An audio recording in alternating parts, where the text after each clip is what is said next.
Hello friends, welcome to our channel. Today we're going to take a look at another horrible case with you. The case of Sherri Papini. Keith and Sherri Papini first met in middle school, when Keith was in 7th grade and Sherri was in 8th. They shared their first kiss with each other. Their friendship flourished quickly, and they remained close throughout their teenage years. However, as they grew older, they drifted apart and went their separate ways. Years later, Sherri married another man in 2006, but the marriage was short-lived, lasting only 2 years. After her divorce, Sherri found herself single again. Then, by chance, she ran into Keith, and the spark between them was immediately rekindled. The time they had spent apart had given them both personal growth and maturity, and they realized how much they had missed each other. Keith and Sherri decided to give their love a second chance, and they started dating. As they spent more time together, their connection grew stronger every day. Within a year of reuniting, they knew they were meant to be together. They got married in 2009 and had 2 children, settling down in Redding, California. Sherri used to work in telecommunications, but after having children, she became a stay-at-home mom. Keith continued to work at Best Buy as a member of the Geek Squad. The Papini family seemed to have a perfect life from the outside. However, on November 2nd, 2016, Keith's world was turned upside down when he came home to find his wife, Sherri, missing. It was unusual for her not to be there, as she was always home when he returned from work. At first, Keith thought she might have gone for a walk, but as time passed and she didn't come back, he grew increasingly worried. Keith called the daycare center their children attended to see if Sherri had picked them up. But the school secretary told him she hadn't. This heightened Keith's concern, and he decided to use the Find My iPhone app on his phone to track her location. The app showed that her phone was at the end of their driveway. Alarmed, Keith rushed outside to search the area and found Sherri's phone lying on the ground, with her headphones nearby. When Keith found Sherri's phone and headphones at the end of the driveway, he made a disturbing discovery. There were strands of hair entangled in the headphones. He immediately contacted the authorities at the Shasta County Sheriff's Office, who took Sherri's disappearance seriously and brought in the FBI right from the start. Keith was desperate to find Sherri and get her back safely. To do this, he knew it was crucial to get her name and face out to the public. So he spoke to the media, hoping to generate support and assistance in finding her. The media played a huge role in spreading the story of Sherri's disappearance, and her beauty, blonde hair, and blue eyes made her case especially captivating to the public. As a result, news channels eagerly covered every detail of the story. After Sherri went missing and it became public, the police received many tips, but none of them led to finding her. As they continued to investigate, they looked at Sherri's phone for clues. They found a heated text conversation between Sherri and her husband Keith from a few months earlier, which made the police suspicious of Keith's possible involvement. Despite this, Keith was cooperative and offered to take a lie detector test to clear his name. He passed the test. In addition to the argument with Keith, the police found texts on Sherri's phone from men using fake female names. It seemed like Sherri was planning to leave Keith. On November 10th, 2016, the police tracked down one of these men and questioned him about Sherri's disappearance. The man claimed to have met Sherri 5 years prior at a restaurant during a work conference she was attending. Although he said he didn't know her current whereabouts, he shared some information about her relationship with her husband Keith. According to the man, Sherri did not respect Keith and was even fearful of him. He alleged that Keith was violent and abusive, often locking Sherri up in their home. After a tip from a man who knew Sherri, claiming that her husband Keith was abusive, the police launched an investigation. However, after speaking with friends and neighbors, they found no evidence to support the claims of Keith's violence. Several days into Sherri's disappearance, on November 24, 2016, the police received a call at 4:32 a.m. on Thanksgiving morning. The caller reported a woman in distress on the side of I-5. The police rushed to the scene and found a woman bound with chains and zip ties. It took a moment for the officers to realize Sherri Papini, who had been missing for days.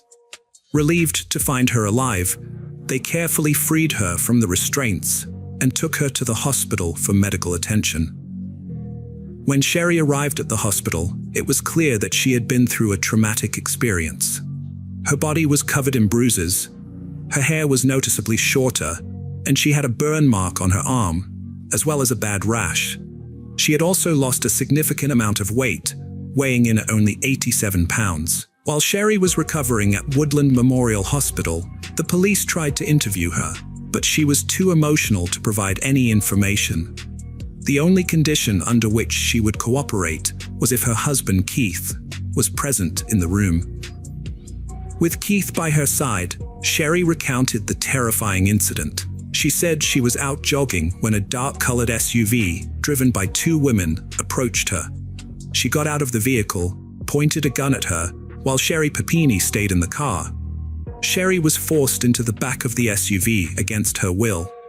Before getting into the vehicle, Sherri had the presence of mind to leave behind her phone and headphones on the driveway, along with some strands of her hair. She did this intentionally, hoping that Keith would find them and realize something was wrong. Sherri shared the details of her abduction with the police and her husband Keith. During the journey, she kept dozing off in the back of the SUV, making it difficult for her to keep track of time. The two women had wrapped something around her face, preventing her from seeing her surroundings. They told her that she was being kidnapped because a man wanted to buy her and she was being taken to meet him. However, they refused to reveal the man's identity or location. Sherri was terrified and worried about her fate, unsure of where she was being taken or what would happen to her during her captivity. She also claimed to have been physically abused by one of the women, who frequently hit her, leaving her with multiple injuries. Sherri claimed that her captors branded her right shoulder with the word Exodus to attract a buyer, who was allegedly a police officer. She also said that her captors constantly played mariachi music, which she found disorienting and unsettling. This music added to the oppressive atmosphere of her captivity, making her feel more isolated. Sherri was held in a single room with a boarded-up window. She was chained in a closet that served as a bathroom with a bucket for sanitation purposes. About 3 weeks into her captivity, Sherri heard a gunshot. After that, she had been with her disappeared, leaving Sherri to wonder if she had been killed. Sherri Papini, who had been quiet until now, took control of the situation. She instructed Sherri to get into a car, and they drove along I-5. Without warning, the car stopped, leaving Sherri startled and disoriented. She looked around, trying to understand what was happening. The younger woman then told Sherri to get out of the car. Confused and unsure, Sherri cautiously did as she was told. As Sherri exited the car, she felt a mix of fear and excitement. Was this her chance to escape? Or was she being led into an even more dangerous situation? She was left with more questions than answers, feeling uncertain and scared. After being found safe on the side of I-5, the Shasta County Sheriff's Office held a press conference to announce Sherri's return. During the conference, the police reported that Sherri had been abducted by 2 Hispanic women, which sparked widespread concern among the public. However, this news brought unintended consequences. Following the press conference, a wave of racism erupted, targeting individuals of Spanish descent. The reporting of Sherri's abduction had fueled public fear and anxiety, leading some to unfairly blame individuals associated with the Hispanic community. After being abducted, Sherri returned home and began attending therapy sessions to cope with her trauma. As a California resident, she was eligible for the Victims' Compensation Fund, which uses public funds to help pay for victims' therapy. In the aftermath, she became withdrawn, spending more time at home and avoiding social outings. 1 year into the investigation, police released a composite sketch of 2 Hispanic women believed to be involved in the crime. Despite this development, no new leads emerged. The police also revealed that they had found male DNA on Sherri's underwear, which did not match her husband Keith's DNA. 2 years passed with no matches on the male DNA, and the case remained unsolved. However, in 2020, a long-awaited breakthrough finally occurred. The police working on Sherri's case decided to try a new approach to find the owner of the unknown DNA. They used a technique called familial DNA, which compares the DNA profile to potential relatives of the donor. This method is commonly used in criminal investigations to analyze DNA evidence and identify possible family members of a suspect. By looking at specific genetic traits shared among family members, investigators can create a shorter list of potential suspects and explore possible family connections. In the Sherri Papini case, the police were surprised to discover that the DNA found in her underwear matched a close relative of James Ray's, her ex-boyfriend. This new information raised many questions and became a crucial moment in the investigation. The police suspected Sherri's ex-boyfriend, James Ray's, of being involved in her abduction. To investigate, they collected a soda bottle from his trash in June 2020 and sent it to a forensic lab for DNA testing. A month later, the lab results showed a match between James's DNA and the DNA found on Sherri's underwear the day she was discovered. With this new evidence, the police went to James's home in Costa Mesa, California, where he worked at a sports shop, to ask him about Sherri's case. James told the police that he had dated Sherri about 10 years prior, and the last time he saw her was a year after they broke up. He claimed to have only heard about her disappearance and safe return through rumors. During the police interview, James initially denied any involvement in Sherri's kidnapping. However, as the conversation progressed, he revealed that he was still close friends with Sherri despite their breakup 10 years prior. Although James admitted to playing a role in her disappearance, he claimed he didn't kidnap her. Instead, he insisted he was merely assisting a friend in need. James reported to the police that Sherri reached out to him for help, claiming she needed to escape her abusive husband, Keith. On November 2, 2016, James told police that a friend had lent him a car, which he used the next day to pick up Sherri. According to James, Sherri hid in the back seat of the car, lying down during the drive to Costa Mesa. During her stay at James's house, Sherri mostly stayed in her room, only coming out to help with chores like cleaning and cooking. She even boarded up the bedroom window, as she wanted to feel secure with the door closed. James noticed that Sherri was intentionally trying to lose weight by barely eating. Sherri asked James to help her harm herself, including hitting herself to create bruises. James was uncomfortable with this request, but he still agreed to help her, even going so far as to shoot a hockey puck off her knee at her request. Despite his reservations, James participated in these harmful activities with Sherri. James confessed to branding Sherri with the word Exodus on her right shoulder using a wood-burning tool they had bought from Hobby Lobby. Before Sherri left his house, she asked James to get chains and zip ties, which he used to bind her securely before driving her to Redding, California.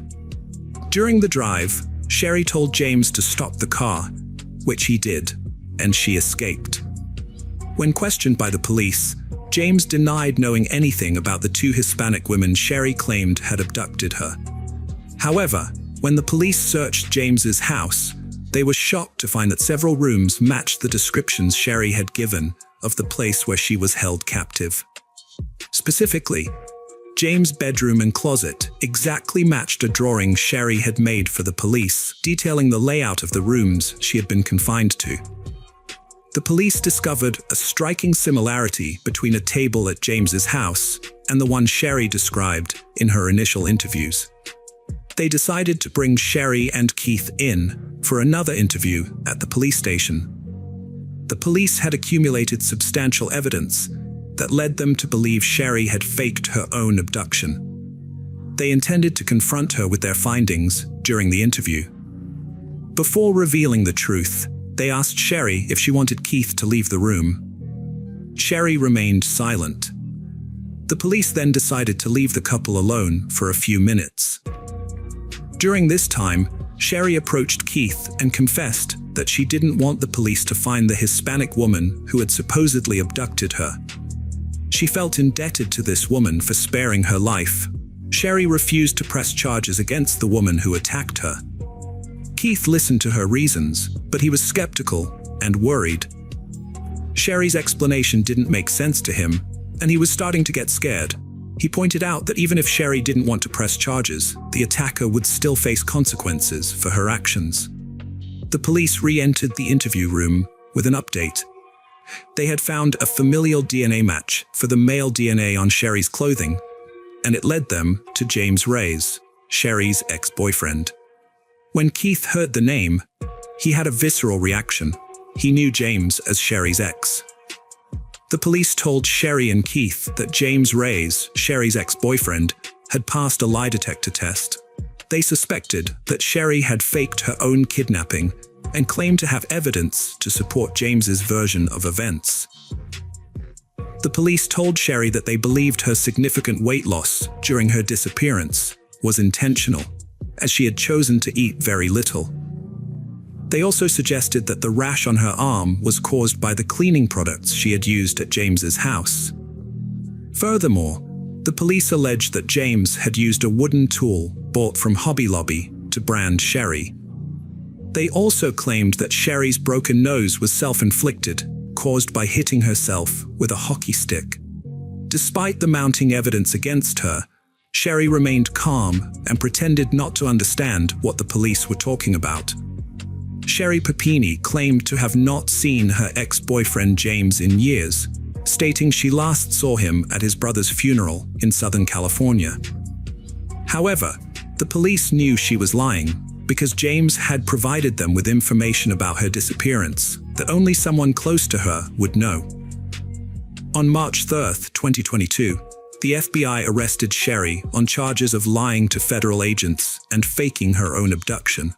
6 weeks later, she agreed to a plea deal, admitting to orchestrating her kidnapping. Sherri's lawyers requested a sentence of 1 month in prison, followed by 7 months of house arrest. However, the prosecution recommended an 18-month sentence. In September 2022, the judge sentenced Sherri to 18 months in prison and ordered her to pay a $300,000 fine. The judge doubted that Sherri would ever be able to pay the fine, saying it would take winning the lottery. During the sentencing, the judge called Sherri a manipulator and habitual liar, stating that he had no doubt she would have continued lying if she hadn't been caught. The judge told Sherri that she needed to be punished to stop others from committing similar crimes. Sherri had taken advantage of many resources, including money meant for victims, Social Security disability payments, and a GoFundMe account set up after her fake kidnapping. The judge wanted to deter others from committing similar crimes by punishing Sherri. She spoke at her sentencing hearing, expressing regret and apologizing to those who had suffered because of her actions. Sherri acknowledged her guilt, saying she was responsible for lying and bringing shame to herself and those around her. In August 2023, Sherri was released from prison and moved to a halfway house. Sherri and her husband Keith separated on the day of her arrest in March 2022. After Sherri pleaded guilty, Keith filed for divorce the next month and sought full custody of their children. Hello friends, welcome to our channel. Today we're going to take a look at another horrible case with you. The case of Kaylee Mandadi. Kaylee Anita Mandadi was born on August 26, 1998, in Webster to Tak Mandadi and Allison Steele. The family was well off, with Allison being a scientist and Tak working as an international executive director at MGM Resorts. After her parents divorced, Allison remarried NASA engineer Lawrence Butin, who lived in Houston. Despite her parents' separation, Kaylee maintained a strong relationship with her father, regularly communicating with him. Her stepfather also adored Kaylee and became like a second dad to her. Kaylee was not only a grateful and loving daughter and granddaughter, but also an excellent student, team member, sister, and friend. Known for her infectious laughter and kind heart, that could light up any room. Kaylee excelled academically and was actively involved in various extracurricular activities in school, including horseback riding, piano playing, and theater performances. She was also a dedicated Girl Scout and enjoyed spending time with her friends and family, whether it was hiking with her parents or running around the neighborhood. After graduating with honors from Clear Creek High School in League City, Texas, in 2016, Kaylee went on to study communications at Trinity University in San Antonio. With her dark hair and radiant beauty, she quickly became popular among her peers. Leading the football team's cheerleading squad and making many friends, Kaylee was always eager to try new and exciting things, from exploring uncharted territories to participating in extreme sports. Her love for animals led her to volunteer with an animal therapy group, where she found joy in helping others. During a football game, Kaylee met Mark Houghton, a 22-year-old athlete and professional baseball player. At first, she didn't notice him, as she was already smitten with someone else. However, Mark was immediately captivated by her charisma and striking features, particularly her large black eyes. Mark and Kaylee's first 2 meetings didn't go smoothly, but Mark didn't give up. By September 2017, they had officially started dating. From the start, their friends and acquaintances thought they were a mismatched pair because they were both emotional and had short tempers. Their relationship was lacking in compromise and was characterized by heated arguments and confrontations from the beginning. The young couple's passion often turned to jealousy, leading to frequent quarrels. Friends who witnessed their relationship reported that Kaylee often had bruises on her arms and legs. A close friend shared a particularly disturbing incident in which Kaylee was too afraid to retrieve her phone from Mark and asked the friend to do it for her. Things eventually escalated to a frightening point where Mark became aggressive, threatened violence, and even pulled out a gun. Kaylee was aware that her boyfriend Mark had a jealous temper, and their loud arguments were frequent. Although she never wanted their fights to be public knowledge, she acknowledged that she wasn't blameless in their disputes. However, on September 24, 2017, her roommates intervened, calling the police around 1 a.m. after hearing loud noises and Mark yelling threats from Kaylee's room. When the police arrived, they found Mark alone in the room. Kaylee refused to press charges, downplaying the incident as just a lover's quarrel. Nevertheless, her friends suspected that Mark's anger issues were fueled by substance abuse and reported his violent threats, including an incident where he threatened to throw Kaylee off a balcony. Despite their tumultuous relationship, Mark and Kaylee had moments of deep love and affection.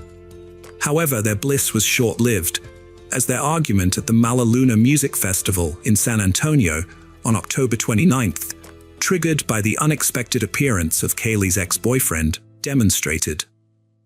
The fight was so intense that they left the festival early. Mark's black Mercedes arrived at a hospital 6 hours after their friends last saw them. He rushed out of the car, frantically waving and calling for help. In the front seat, medical staff found an unconscious, semi-nude girl. The car was in disarray, with Kaylee's clothes scattered around. She was slumped forward, resembling a lifeless doll. The medical staff rushed Kaylee to the emergency room on a stretcher. Mark told them they had taken illegal substances before attending the festival, which helped doctors treat her for a possible overdose. She was later transferred to a medical facility in Kyle, Texas, where a nurse specializing in intimate assault cases examined her and found additional bruises on her arms, legs, and ear. The autopsy revealed that Kaylee died from blunt force trauma to her face and head, indicating she was a victim of a deadly attack. The police then launched an investigation to find her killer. Mark became the main suspect since he was the last person seen with Kaylee that night. Although there was no concrete evidence linking him to the crime, Mark's behavior during police interviews raised suspicions. He changed his story multiple times, contradicting his initial account. Surveillance footage also showed him and Kaylee at locations he had previously denied being at. Additionally, interviews with Kaylee's friends and family revealed a history of aggressive behavior towards her, with one of her sisters even admitting to being terrified of him. Kaylee's mother, Allison Steele, has filed a lawsuit against Trinity University, accusing the institution of failing to protect her daughter from Mark's attacks. The lawsuit, filed in Becker County District Court, also names Mark Houghton as a defendant. It claims that Mark's assault led to Kaylee's death, motivated by jealousy. The lawsuit alleges that Trinity University's staff, administration, and campus police were aware of Mark's erratic behavior during his relationship with Kaylee. Despite this, the university took no action to protect Kaylee in the weeks leading up to her death, even though Mark had threatened to break her face or cause her serious harm. A Trinity University spokesperson declined to comment on the lawsuit's allegations, citing the ongoing legal process. Mark was banned from campus for a year due to an incident in his dorm room, but he repeatedly violated the ban. During investigations, it was discovered that Mark had a history of violent behavior towards his girlfriend, Kay, including threatening to harm her sisters and others. Her sisters reported that Mark had threatened to throw one sister off a balcony and shoot her ex-boyfriend's brothers. Mark had an arrest warrant issued against him, and he surrendered in February 2018. He faced multiple charges, including criminal acts, intimate violence, and abduction, but pleaded not guilty. The trial regarding Kaylee Mandadi's death began in December 2019. Prosecutors argued that Mark's volatile temper led him to fatally assault Kaylee in a fit of rage, causing her severe injuries. They claimed that Mark then waited 6 hours before taking her to the hospital. Mark's defense team suggested that Kaylee's death might have been caused by factors other than Mark's actions, such as the banned substances found in her system, which could have led to a spike in blood pressure or head trauma during intimate activity. Kaylee's mother described her daughter's injuries as extremely severe, comparable to those sustained from a fall from an airplane. The injuries covered her entire body, from her head to her toes, including bruises, red marks, and scratches. The only areas that were not injured were her back and the back of her legs. Dr. Susanna Dana, the forensic pathologist who performed Kaylee's autopsy, presented graphic evidence, including photographs of the victim's injuries. These images revealed a subdural hematoma, a type of bleeding in the brain typically associated with traumatic brain injury, on the right side of Kaylee's brain. Dr. Dana testified that Kaylee suffered severe cranial and facial injuries, including a dent in her skull and extensive bruising and trauma to her face. She also found bruises on Kaylee's eyelids, jaws, mouth, gums, lips, and cheeks, as well as hemorrhages in both eyes.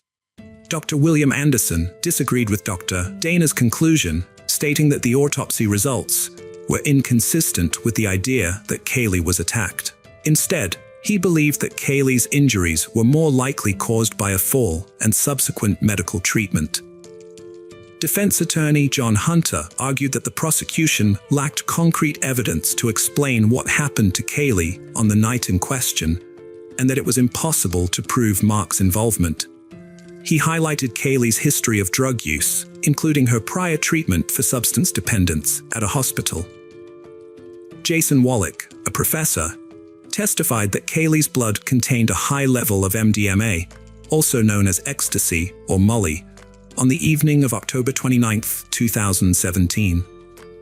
The concentration of MDMA in her blood suggested that she could have suffered a minor head injury, which could then be exacerbated by the drug into a life-threatening condition. John Hunter suggested that a drug can affect individuals differently, leading to varying physical reactions, such as increased body temperature or electrolyte imbalance, which can cause loss of consciousness. During the trial, Mark Houghton testified that he and Kaylee Mandadi had an argument and engaged in intimate relations in the car before she passed out. He claimed that their intimacy was consensual and involved rough sex, which included strangling her at her request. However, the origin of the bruises on Kaylee's body remained unclear. Kaylee's mother, Allison, was convinced that Mark Houghton was responsible for her daughter's death. Despite being charged with her murder, Mark Houghton maintained his innocence during the 2019 trial. The defense argued that Kaylee's injuries were caused by hospital staff during resuscitation efforts, which led to a mistrial due to the jury's inability to reach a verdict. The case was presided over by Judge Raymond Angeline in the 144th District Court. Following the mistrial, Bexar County District Attorney Joe Gonzalez expressed disappointment and announced that he would review the case. Kaylee's parents decided to conduct their own investigation, focusing on a small bruise near Kaylee's ear. They believed that Mark Houghton might have hit her head against the car window, causing the bruise. Kaylee's parents collected evidence, including autopsy reports and photos, and obtained 3 affidavits under oath. This led to Mark Houghton's arrest on charges of aggravated intimate assault and criminal mischief. The timeline of events presented in the investigation highlighted Mark Houghton's alleged lies and the evidence that led to his arrest. During the trial, prosecutors portrayed Mark Houghton as a manipulative and controlling boyfriend who constantly called Kaylee and took her phone away. 2 weeks before her death, Mark Houghton pushed Kaylee against a brick wall and trashed her dorm room. Kaylee then asked for space, and Mark Houghton began sending her dozens of messages, threatening to end his life. The couple attended a festival where they argued over Kaylee's ex-boyfriend. Mark Houghton then took Kaylee to a deserted parking lot, where they stayed for over an hour. Prosecutors suggested that it was there that Mark Houghton attacked and killed Kaylee. Kaylee's family thanked the Texas Rangers for their work in bringing criminal charges against Mark Houghton. The prosecution considered presenting a video recorded by Kaylee's parents, but ultimately withdrew it due to potential complications. Mark Houghton was convicted of aggravated assault, causing harm that led to the death of Kaylee Mandadi. He was sentenced to 20 years in prison, with a $110,000 fine and restitution to Kaylee's family. He was also barred from contacting over 20 individuals involved in the case. Now over 30 years old, Mark is serving his sentence in Wilkes County Jail, eligible for parole in 2033. Although the conviction brought some closure to Kaylee's family, they felt the sentence was not enough for their loss. In the second trial, Mark faced additional charges, including aggravated assault and criminally negligent homicide. The prosecution presented a more comprehensive case against Mark, but the family was still dissatisfied with the outcome and sought a retrial. Kaylee's tragic story highlights the devastating impact of violence on young people and her family's quest for justice. Despite the conviction, Kaylee's family felt that the verdict did not serve justice for their daughter. In 2019, Kaylee's mother, Allison Steele, successfully lobbied the Texas legislature to expand the missing persons alert system in Texas. She also founded the nonprofit organization Kaylee's Calling, aiming to consolidate missing persons alert systems. Additionally, she established a nonprofit organization dedicated to providing public information about the Clear Alert, an emergency broadcasting alert in Texas for individuals aged 18 to 64. In 2021, Allison filed a civil lawsuit against Trinity University, alleging negligence in protecting her daughter. She claimed that none of Kaylee's guardians were informed that Mark Houghton had trashed her dorm room, giving him continuous access to her and making her vulnerable to manipulation. Despite being acquitted of the charge of ending a life, Mark was found guilty of aggravated assault, causing bodily harm. The family expressed satisfaction with the verdict, feeling relief that the legal proceedings had concluded, allowing them to begin the healing process. Losing a child is an agonizing ordeal, and sadly, it was a heart-wrenching journey that Kaylee's parents had to endure. Allison said they are still completely devastated by the loss of Kaylee, and asked those of faith to pray for her family, friends, and for justice in this matter. Welcome to our channel. Today, we're going to take a look at another horrible case with you, the case of Natalee Holloway. 18-year-old Natalee Holloway, who disappeared while on a trip to Aruba, an island in the southern Caribbean Sea near Venezuela. In May 2005, a group of 124 students from Mountain Brook High School, accompanied by 7 chaperones, traveled to Aruba to celebrate the start of their adult lives. The students stayed at the Holiday Inn and had access to beaches, palm trees, restaurants, and local entertainment venues. They spent 5 unforgettable days on the island, enjoying themselves with swimming, sunbathing, dancing, and partying. However, on the day of their return, Natalie Holloway was nowhere to be found. Her belongings, phone, and passport were still in the hotel, but she had vanished. Her mother, Elizabeth Twitty, was the first to raise the alarm and reported her concerns to one of the chaperones. Elizabeth recalled that at that moment, her heart sensed something was wrong, as her daughter was obedient and always stayed in touch. Natalie's mother and stepfather immediately flew to Aruba to search for her. Upon arriving, Elizabeth was able to find out more information than the police did, as the authorities seemed uninterested in starting a search. The police told Elizabeth that cases like this are not rare, and that people often miss their planes or get lost in bars or with new acquaintances. However, Elizabeth knew her daughter and was convinced that something was seriously wrong. Natalie Holloway was last seen leaving Carlos and Charlie's nightclub with 17-year-old Jan, a local regular, who had offered her a drink. They left with 2 other young men in a silver Honda car. 4 hours later, Natalie's mother, Elizabeth, contacted the police again with concerning information, leading to the detention of the trio. Initially, Vanda Slot denied knowing Natalie, but later admitted to leaving the bar with her. They drove around, visited the beach, and then dropped her off near the hotel. His friends, Deepak and SES Kalpo, confirmed his account.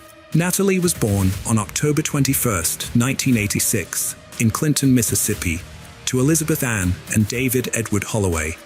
Her parents loved each other dearly, but divorced after 13 years. Natalie and her brother stayed with their mother, but their father remained supportive emotionally and financially. In 2000, Elizabeth remarried to George Twitty, and Natalie moved to Mountain Brook. The move was smooth, and she made new friends easily due to her sociable nature. Her family was devout, attending church every Sunday, which influenced Natalie's upbringing. Relatives remembered her as kind, modest, and beautiful, with a radiant smile. Natalie was an excellent student, engaged in dance, and participated in various clubs. She dreamed of pursuing a career in medicine and had chosen a local university for a substantial scholarship. At the time, she had promising life prospects and was excited about an upcoming trip. Elizabeth believed her daughter was unlikely to trust a stranger or get into a car with him. Surveillance footage from the bar confirmed her suspicions, showing Natalie's behavior changed after drinking a beverage offered by Jan, suggesting she was under the influence of some substance. The staff at Carlos and Charlie spoke well of Natalie, but Vanda Slot had a questionable reputation, often behaving poorly, indulging in gambling, and consuming forbidden substances. He had previously recorded and uploaded videos of his exploits to the internet, but was never held accountable due to his father's influence as a well-known lawyer aiming for a judgeship. The disappearance of Natalie sparked a nationwide search, with the island authorities launching an extensive operation to find her. Volunteers, divers, and specially trained dogs were deployed to cover a vast area. The government even declared a public holiday, and 50 Marines combed the coastline. An airplane equipped with thermal imaging scanned over 40 kilometers of terrain, but Natalie seemed to have vanished into thin air. On June 30th, investigators discovered that there was no footage of Natalie entering a building, which contradicted the statements of Jan and the Kalpo brothers. The police brought them in for questioning again, and this time, the younger Vanda Slot unexpectedly changed his story. He claimed to have dropped Natalie off at a location without surveillance, not near the hotel, and added that he saw a figure in black moving towards her. Hotel security staff who were on duty that night were detained, with investigators suspecting they might have intercepted Natalie on her way. On June 9th, detectives arrested the suspicious trio and one of the security guards shared a cell with the Calpo brothers. The guard learned a crucial detail. Sadish confessed that he and Deepak had lied to cover for their friend, leaving Jan alone with Natalie on the beach. The security guards were released on June 13th, and on June 17th, another suspect, Steve Gregory Cruz, a DJ, was detained. The police suspected his involvement in Natalie's disappearance. On June 22nd, Paulus van der Sloot was brought in for questioning and detained, but he was released on June 26th due to insufficient evidence. Jan offered a third explanation of the events, trying to shift the blame onto the Calpo brothers, claiming he parted ways with Natalie near his home and she left with them. However, his story was not taken seriously. A lawyer defended Sadish and Deepak, and on July 4th, after a brief trial, the Calpo brothers were released. Jan van der Sloot, born on August 6, 1987, in Arnhem, Netherlands, was one of 3 brothers in a large family. He was a good student, excelled in sports, and planned to attend St. Leo University in Florida. Jan's childhood was marked by a strained relationship with his mother, Anita, an art teacher, who considered him an incubator liar. He grew up rebellious, often ran away from home, and fell in with a bad crowd, developing a penchant for gambling. Despite this, he presented himself as cool and fearless to his friends. Locals were suspicious of Jan's lenient attitude, fearing it would lead to trouble. However, he was popular among girls and often took advantage of them. As the investigation into the suspects continued, the search for Natalie persisted. U.S. authorities closely monitored the progress and provided substantial financial support. Despite the scrutiny, the Holloway family was desperate to find their daughter alive and announced a monetary reward, which initially started at $50,000. As hope dwindled, the reward increased to $1 million. Additionally, $100,000 was offered for information leading to the location of her remains, which later increased to $250,000. During this time, the investigation hit several dead ends. However, after the reward announcement, new witnesses emerged. One claimed to have seen Jan with the Calpo brothers at a local night spot between 2:30 and 3 a.m. Another witness claimed to have seen several suspicious men hiding a woman's body at a dump on the afternoon of May 30th. However, these statements led the investigation astray, and after numerous checks, their claims were not corroborated. On August 26th, the police detained the Calpo brothers and another young man, but these actions were unrelated to the case. The arrest was more about intimidation and an attempt to get them to talk. Ultimately, on September 3, 2005, all 4 were released on bail.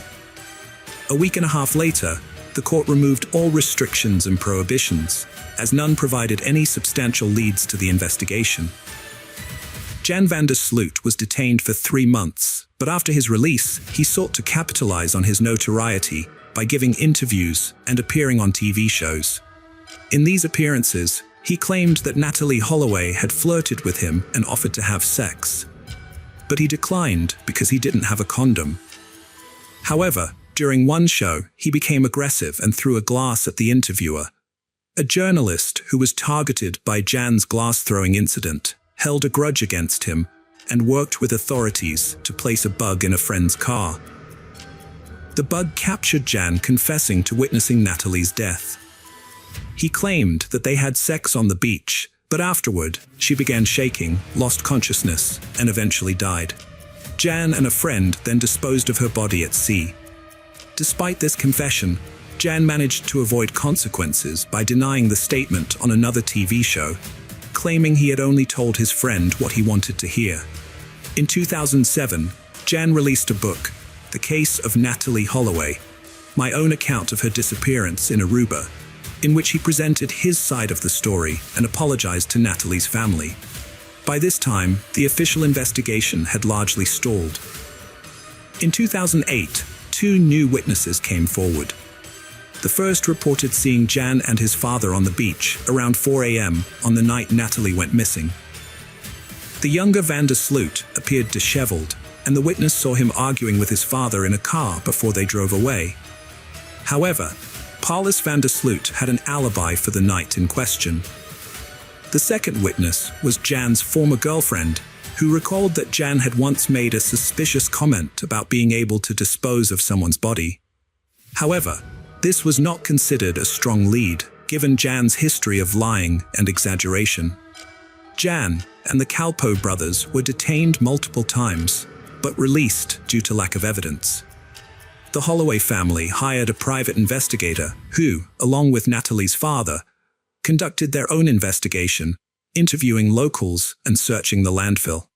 During this time, they uncovered several oversights by the local police, including failure to interview Natalie's classmates or hotel room neighbors. It was also discovered that someone had used Natalie's hotel key several times on the night of her disappearance, and that her mobile phone and toothbrush had been left behind. A male DNA was found on her toothbrush. The investigation ultimately revealed that the Aruban authorities had been negligent in their handling of the case. Jan's father, Paulus, died of a heart attack in 2010, reportedly due to the stress and shame of his son's actions.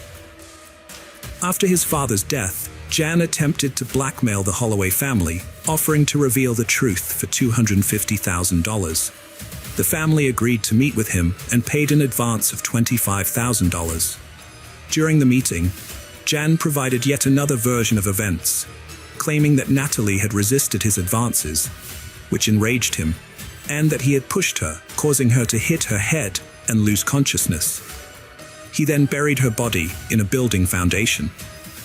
However, the police investigation revealed that Jan's claims were false, as the house he pointed to had long been built, and its foundation was fully set at the time of Natalie's disappearance. Jan fled to Peru with the money, but unfortunately, the consequences did not catch up with him immediately. On June 1, 2010, the body of 21-year-old Stephanie Flores Ramirez was discovered in a hotel room in Lima, Peru. She had been severely beaten, and the cause of her death was determined to be a neck fracture. Surveillance cameras quickly helped identify the criminal, and soon after, Jan was arrested and taken to the police station. He explained that he had met Stephanie at a casino, and after playing poker, they decided to continue their acquaintance in his hotel room. However, when Stephanie accessed his laptop and discovered his connection to Natalie Holloway's death, she became frightened and wanted to leave.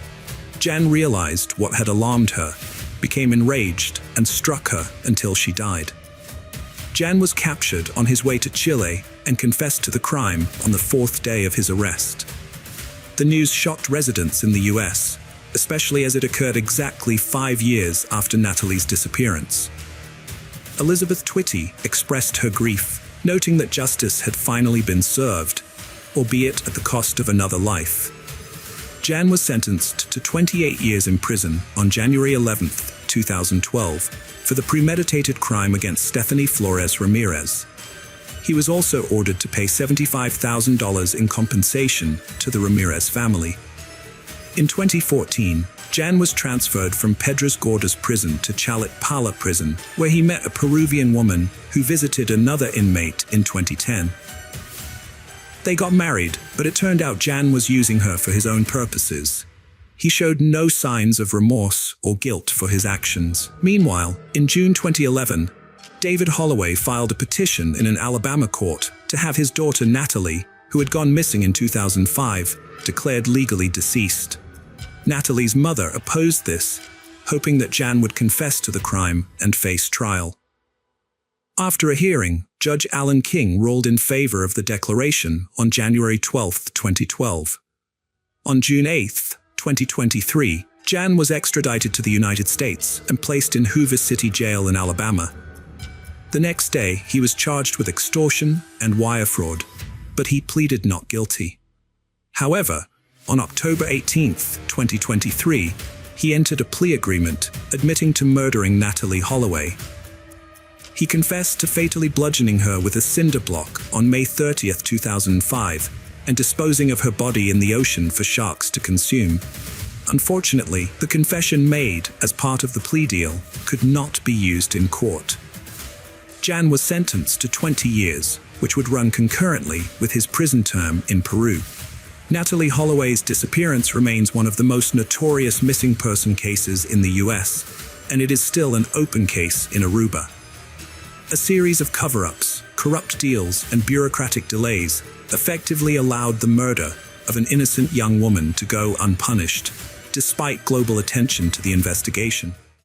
Hello friends, welcome to our channel. Today we're going to take a look at another horrible case with you. The case of Hannah Clark. Hannah Clark was born on September 8, 1988. By 2020, she was a devoted mother of 3 young children, 2 sweet girls, Aaliyah and Liana, and a rambunctious boy named Trey.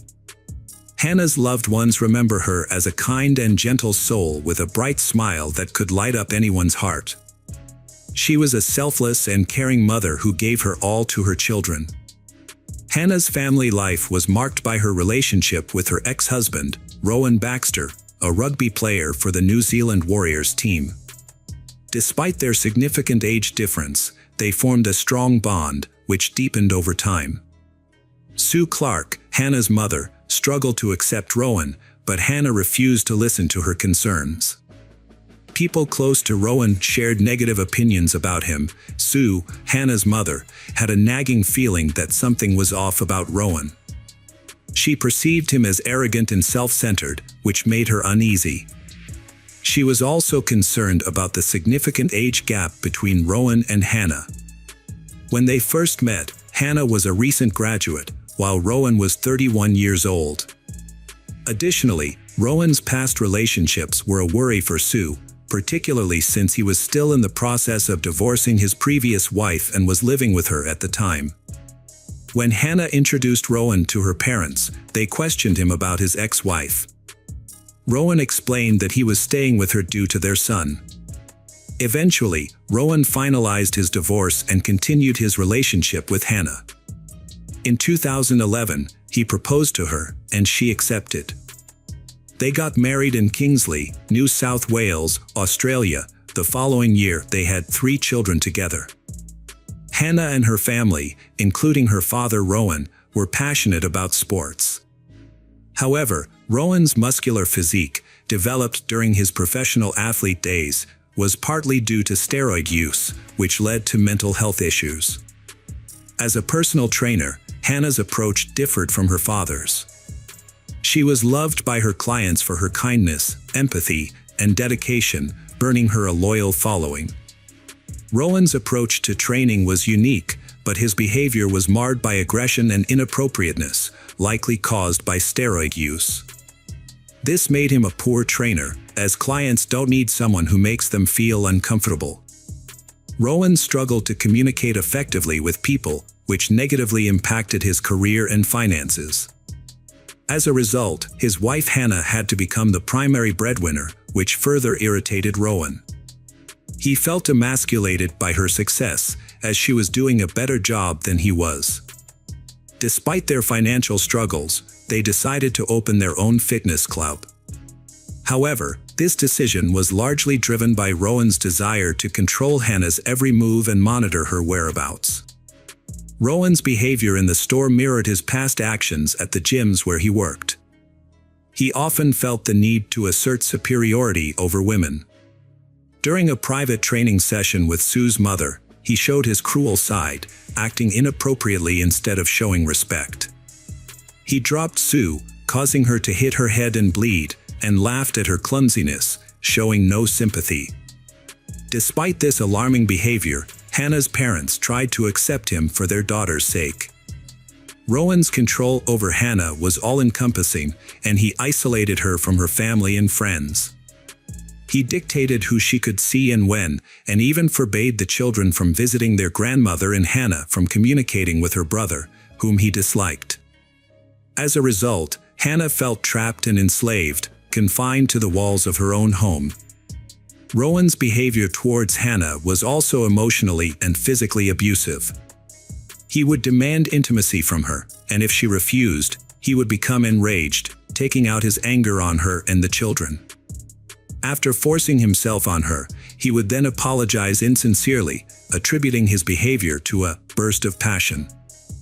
Hannah's life was slowly under the constant control and cruelty of her husband, Rowan.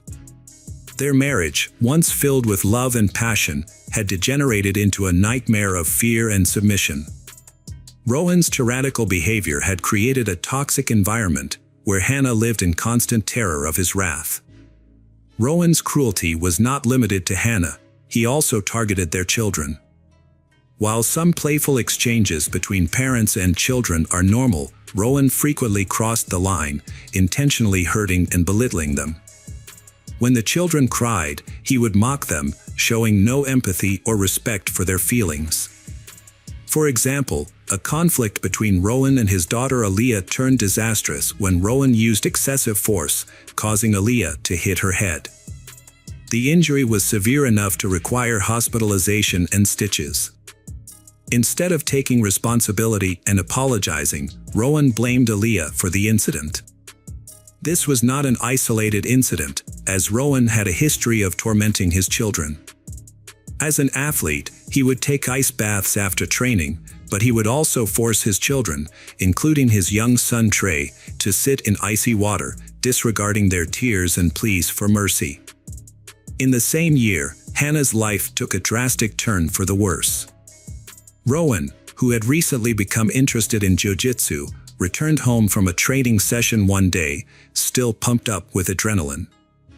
Without warning, he physically attacked Hannah, grabbing her throat with a tight grip and uttering terrifying words. Consumed by fear, Hannah didn't immediately recognize that she was experiencing domestic violence. However, this incident was far more frightening than anything she had previously endured. As a result, Hannah made up her mind to leave Rowan at the earliest chance. After reaching out to the police, she provided a detailed account of the horrific experience to the officer. The police officer informed Hannah that forcing an intimate relationship without consent is a form of domestic violence. This conversation was a turning point for Hannah, helping her understand the situation and prompting her to take immediate action. She quickly gathered her children and left for her parents' house, trying to escape the abusive situation. Although their divorce was not yet finalized in November 2019, Hannah made the decision to allow Rowan to spend time with their children. However, she was aware that she had no legal authority to control this arrangement without a court's intervention. Even so, Hannah was still uneasy about leaving the children in Rowan's care. To fix his problem, Rowan was struggling to cope with his emotions and sought help from his church's pastor, Christopher. Christopher was a kind and supportive person who was always willing to listen. However, as Rowan began to open up to him, Christopher noticed some disturbing traits. Rowan had a desire for dominance and control, which he occasionally revealed when his confidence faltered. During one of these moments, Rowan confessed to Christopher that he was aware his actions were wrong and wanted to change, but didn't know how. Rowan's admission was a crucial step towards reform, and Christopher's guidance could have been instrumental in helping him. However, before progress could be made, a shocking event occurred. Hannah and her children were walking down the street when Rowan suddenly appeared out of nowhere, grabbed their daughter Lion, and disappeared. Hannah's life was turned upside down by unbearable anxiety and fear for her daughter Lion's safety. For 2 agonizing days, she had no idea where Lion was, and her distress grew by the minute. Hannah turned to the police, who launched a search and eventually found Lion safe and sound with her father. Although Lion was unharmed, the traumatic experience left a lasting impact on Hannah. The police, recognizing the danger that Hannah and her children faced, urged her to file a police report against her ex and obtain a protection order. However, despite the problems her ex, Rowan, had caused, he still had joint custody of the children, which he used to continue manipulating and abusing Hannah. After a meeting with Rowan, the children were returned to Hannah's parents. However, before leaving, Rowan attempted to humiliate Hannah by displaying pictures of her in her underwear on his car, in plain sight of their children. Hannah, enraged, tried to remove the photos, but Rowan responded violently. He grabbed her shoulder, twisted her arm, and punched her in the face, splitting her lip. The attack was only stopped when Hannah's mother, Sue, intervened. As Rowan drove away, he yelled insults. Hannah, traumatized, immediately reported the incident to the police, as it was a clear violation of the protection order. Unfortunately, the authorities were unable to respond in time, which ultimately led to a tragic outcome. It was a typical morning on February 19, 2020. Hannah grabbed her car keys and left her parents' house to drop off her 3 kids at kindergarten. Hannah and her children got into the car, but before they could leave, Rowan jumped in, causing Hannah to become frightened for their safety. She tried to calm Rowan down, but he was furious and began yelling threats and ordering Hannah to start the car and drive away. Hannah carefully drove off, trying not to escalate the situation. As she turned onto Raven Street, the car stopped. In a desperate and vengeful act, Rowan grabbed a canister of gasoline from under the car seat and drenched Hannah and her children with it. Michael ZCK, who happened to be nearby, witnessed the horrific scene. He said that earlier that morning, he had heard a car pull up outside his house. Hannah, frantic and pleading for help, screamed that Rowan was trying to kill her and pouring gasoline all over them. As Hannah begged for mercy, Rowan refused to let her go, his face twisted in a rage. Michael rushed to the car and was met with Rowan's emotionless face, holding a lighter in his hand. In the next moment, the car erupted in flames. The explosion was followed by blood-curdling screams, a deafening ringing, and then an eerie silence. Luckily, Hannah had narrowly escaped the inferno, but was left with severe burns and bleeding. Frantically, she pleaded for assistance, not for her own suffering, but for her children who remained trapped in the blazing car. A car happened to drive by, and a doctor who was not on duty stopped to offer assistance. Seeing Hannah's distress, the doctor rushed to her side. Meanwhile, Michael intervened quickly, grabbing a hose from his house to try and extinguish the flames. However, the fire was too intense, and it engulfed the entire car, leaving no hope of rescuing the children. The doctor and Michael yelled at Hannah to take cover and get away from the fire, but she was too consumed by grief to hear them. With growing desperation, Michael rushed to the car to rescue the children, but the intense flames and scorching heat thwarted his efforts. Hannah lay on the road, her body badly burned, repeatedly begging for someone to save her children. At that moment, no one grasped the full extent of the tragedy. Hannah's body was severely burned, with over 97% of her skin damaged, except for her feet. Despite her excruciating pain, Hannah's thoughts were consumed by her children, who were now left vulnerable and unprotected. Hannah's badly burned body left police doubting her survival chances. Yet, she refused to give up.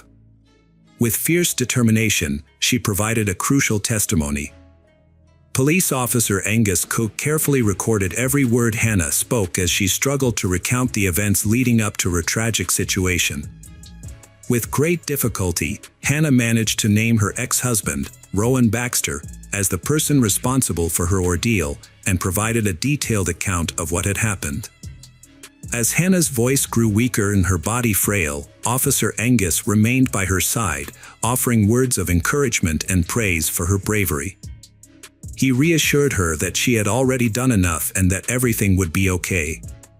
Hannah was on the brink of death, yet she didn't fully grasp the horror unfolding around her. When questioned about whether Rowan had threatened her earlier, she replied that he hadn't. As doctors approached to alleviate her suffering, she lost the ability to speak. Meanwhile, Rowan Baxter's behavior was erratic. Despite suffering severe burns covering 80% of his body, he managed to exit the car unassisted. Rowan sat on the road, staring at the burning vehicle. After a brief moment, he inexplicably climbed back into the car, which was engulfed in flames. A witness, putting their own life at risk, attempted to extinguish the fire at the back of the car. It was then that Rowan retrieved a knife from the vehicle and began to chase people away, preventing them from putting out the flames. The children, trapped in the burning car, had little chance of survival. Nevertheless, bystanders refused to give up their efforts to save them.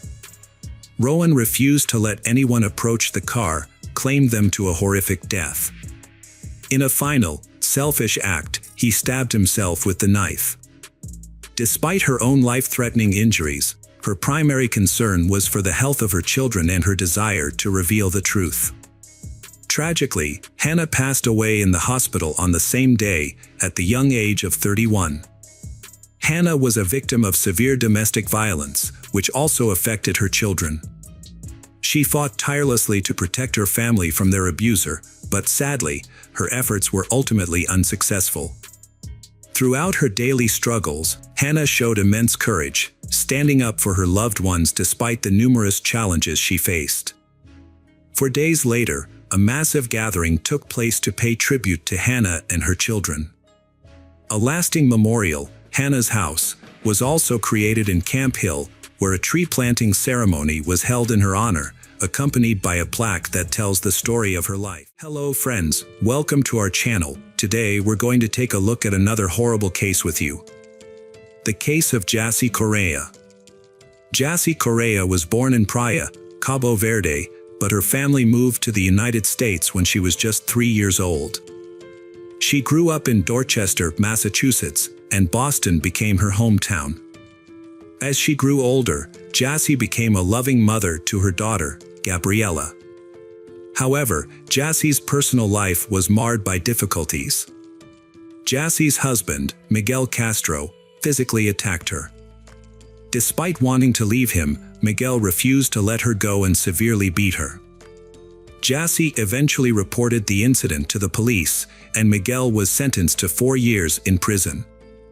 Jassy worked as a waitress at Del Frisco, a Boston restaurant. In her free time, she enjoyed dancing and photography. She cherished moments spent with her family, friends, and daughter, Gabriella. One of her favorite activities was taking her little daughter to the park. On the evening of February 23, 2019, Jassy celebrated her birthday with friends at Venue, a nightclub in Boston's Theater District. Before heading out, she left her 2-year-old daughter with her family and got ready for a night out, wearing a new orange jumpsuit. They had spent the evening dancing and drinking champagne at a nightclub. When the club closed, Jassy and her 2 friends stepped outside, but they eventually went their separate ways, leaving Jassy alone. She never made it home that night, and her phone was turned off, with all calls going straight to voicemail. For 2 days, Sunday and Monday, there was no news from Jassy. No one had seen her since she left the nightclub on Sunday morning. On Tuesday, February 26th, Jassy's father, Juan Correa, and one of Jassy's friends went to the police station to report her disappearance. The police immediately launched an investigation. The detectives' first priority was to determine where Jassy went after leaving the nightclub. Jassy's family and friends distributed flyers around the city, hoping someone might have information about her whereabouts. The detectives also interviewed Jassy's friends who were with her that night, but they didn't know where she had gone after leaving the club. According to her friends, Jassy had planned to head home after saying goodbye. To gather more information, the police interviewed witnesses and reviewed CCTV footage from cameras inside and outside the nightclub. One recording showed Jassy on the sidewalk on Tremont Street, near the nightclub, talking to several people at 2:14 a.m. This was after she had left the club. The footage revealed that Jassy, who appeared to be intoxicated, mistakenly got into an Uber she hadn't ordered. The driver, unhappy about the mix-up, argued with her and eventually pushed her out of the vehicle. After being forced out of the car, Jassy continued to argue with the driver. That's when an unknown man approached her and took her hand, pulling her aside to talk. Despite possibly wanting to leave, Jassy was unable to free herself from his grasp. The CCTV footage showed the man, still holding Jassy's hands, pulling her closer. Eventually, Jassy left the area with him. In hindsight, it's clear that she had fallen prey to a predator who took advantage of her vulnerable state. The next camera footage showed Jassy jumping onto his back, and he carried her to his car. They drove away together. 14 minutes later, the police had many questions to answer. Who was this man, and where had he taken Jassy? Fortunately, they quickly identified the man and located his address. Louis Coleman, a 32-year-old man from a good family background, was with Jassy at the time of the incident. He had earned a master's degree in physics and had no prior record with the law.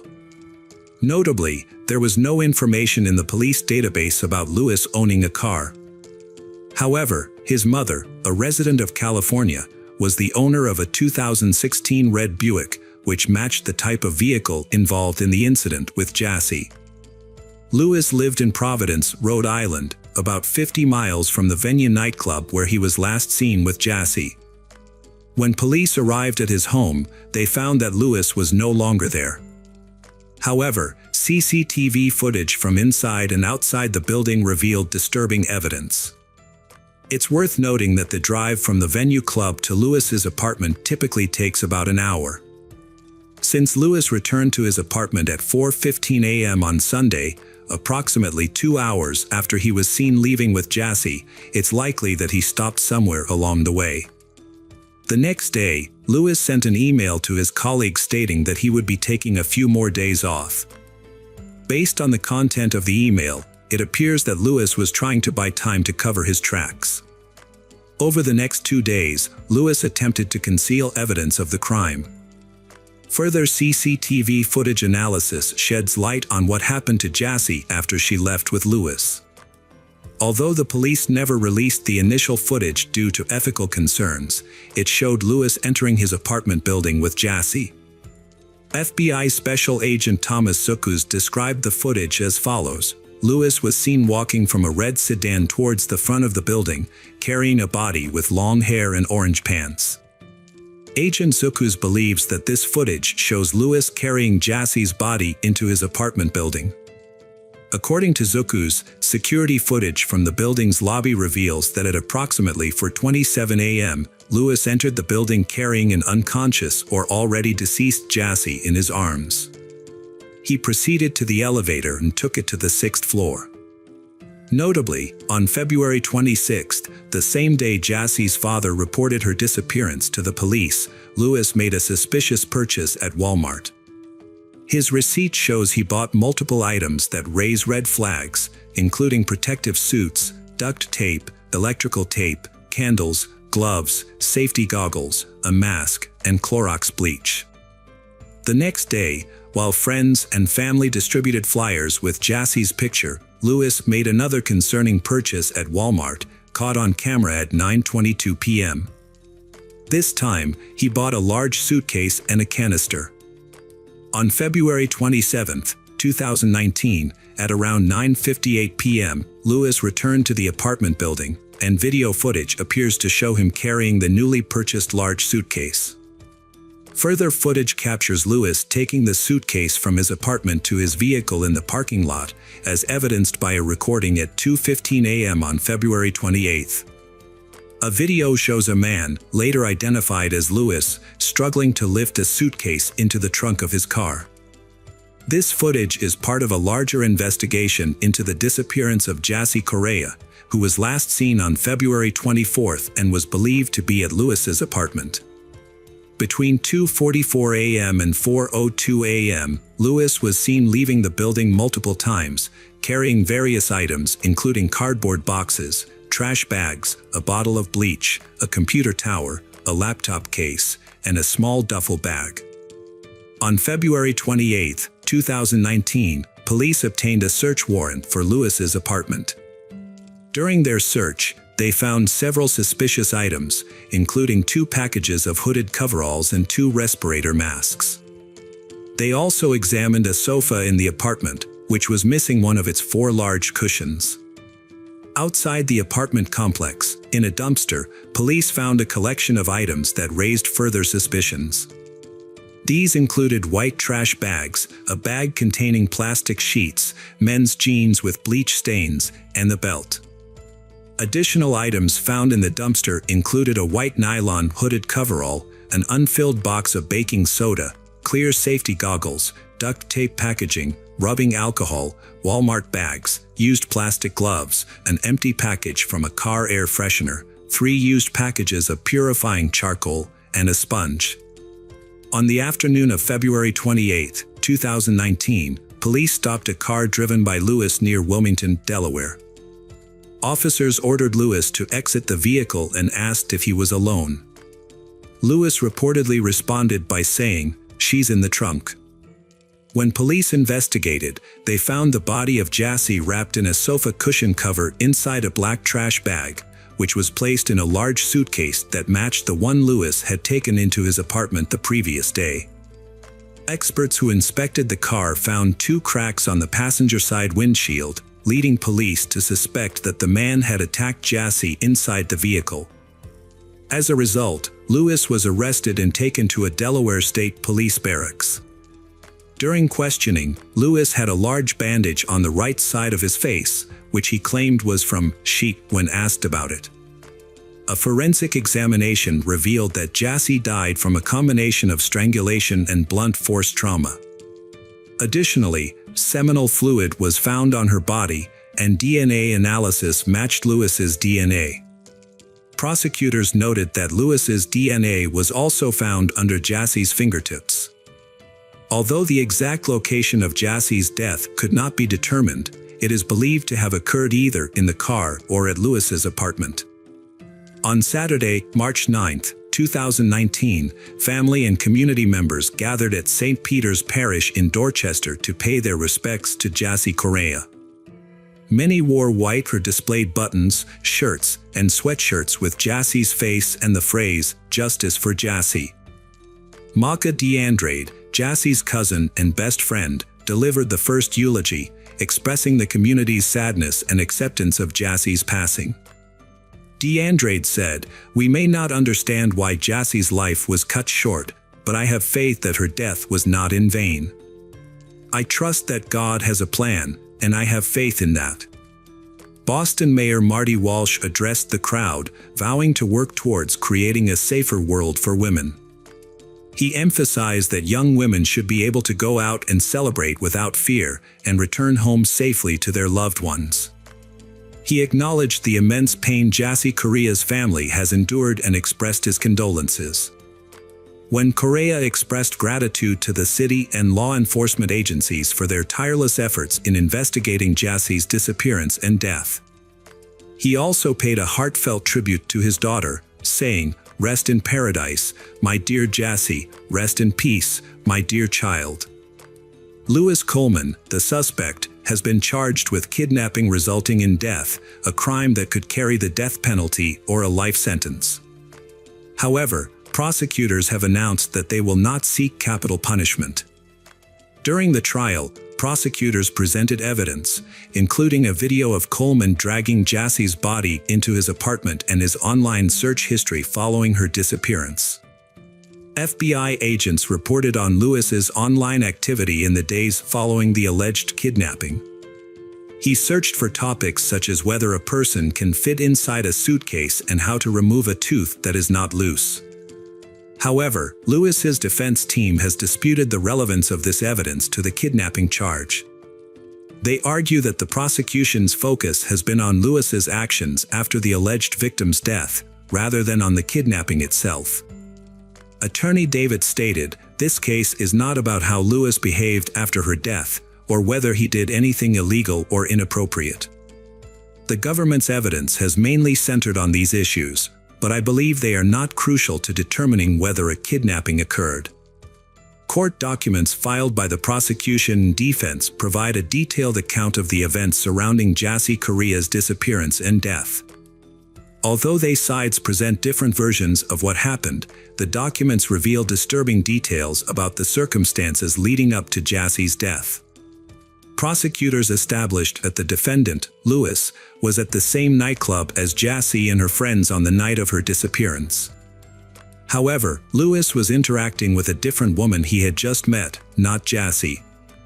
They exchanged phone numbers and texted each other while at the club and after it closed. The prosecution and defense have presented conflicting narratives about the events that unfolded. Prosecutors argue that Jassy was not the aggressor and that Lewis deceived her into getting into his car by offering her a ride to her friend's apartment, ultimately taking her life. In contrast, the defense claims that Jassy became aggressive after being pushed out of an Uber by the driver, and that she initiated a fight with Lewis. The defense argues that the crime was a spontaneous altercation rather than a premeditated act of stalking, kidnapping, and murder. Prosecutors pointed out that the defendant's main argument was that the victim, who weighed 119 pounds, had attacked the defendant, who weighed 200 pounds. However, this claim was not convincing, especially considering that the victim's autopsy revealed the presence of multiple prohibited substances in her body, in addition to alcohol. The defense team attempted to minimize their client's involvement in the crime. Despite this, in June 2022, Lewis was found guilty of one count of kidnapping resulting in death. The defense team then filed a motion arguing that the evidence was insufficient to support the conviction, but this motion did not change the outcome of the trial. In October 2022, Lewis Coleman, 36, was sentenced to life in prison without parole for kidnapping and killing Jesse Core. The court also ordered him to pay $60,000 in compensation to the victim's family. Welcome to our channel. Today we're going to take a look at another horrible case with you. The case of Bianca Roberson. Bianca Roberson, born on October 17, 1998, Bianca grew up to be a remarkable individual. She excelled at Bayard Rustin High School, earning straight A's and graduating with honors. Her impressive academic record earned her a 4-year merit scholarship to Jacksonville University in Florida, where she planned to major in criminal justice and pursue her dream of becoming an FBI forensic agent. Bianca was a multi-talented young woman who had been involved in various activities throughout her life. She was a Girl Scout, a cheerleader, and a basketball player. She also had a passion for music, taking lessons in flute, violin, clarinet, and guitar. Additionally, she was an artist. Bianca lived with her mother and maternal grandmother, Josephine Perry, and was excited to experience the independence and challenges of dorm life. However, her plans were tragically cut short. On June 28, 2017, Bianca, her mother, and grandmother went shopping at Walmart to prepare for her upcoming move to Florida. Bianca Roberson was tragically killed in a car accident on a road she knew well. The incident occurred just 10 minutes after she left a Walmart parking lot. Witnesses quickly called 911, and first responders rushed to the scene. Unfortunately, paramedics were unable to save Bianca, and she was pronounced dead at the scene. Initial observations suggested that Bianca's severe head injuries were caused by her car veering off the road. However, as police interviewed eyewitnesses, a crucial detail emerged. A witness reported that Bianca's car had collided with a red pickup truck, which had fled the scene without stopping. As she drove home to meet her granddaughter, Bianca's grandmother was worried about the traffic and wondered if it might be related to Bianca. However, she had no idea that the cause of the traffic jam was actually a car crash involving Bianca.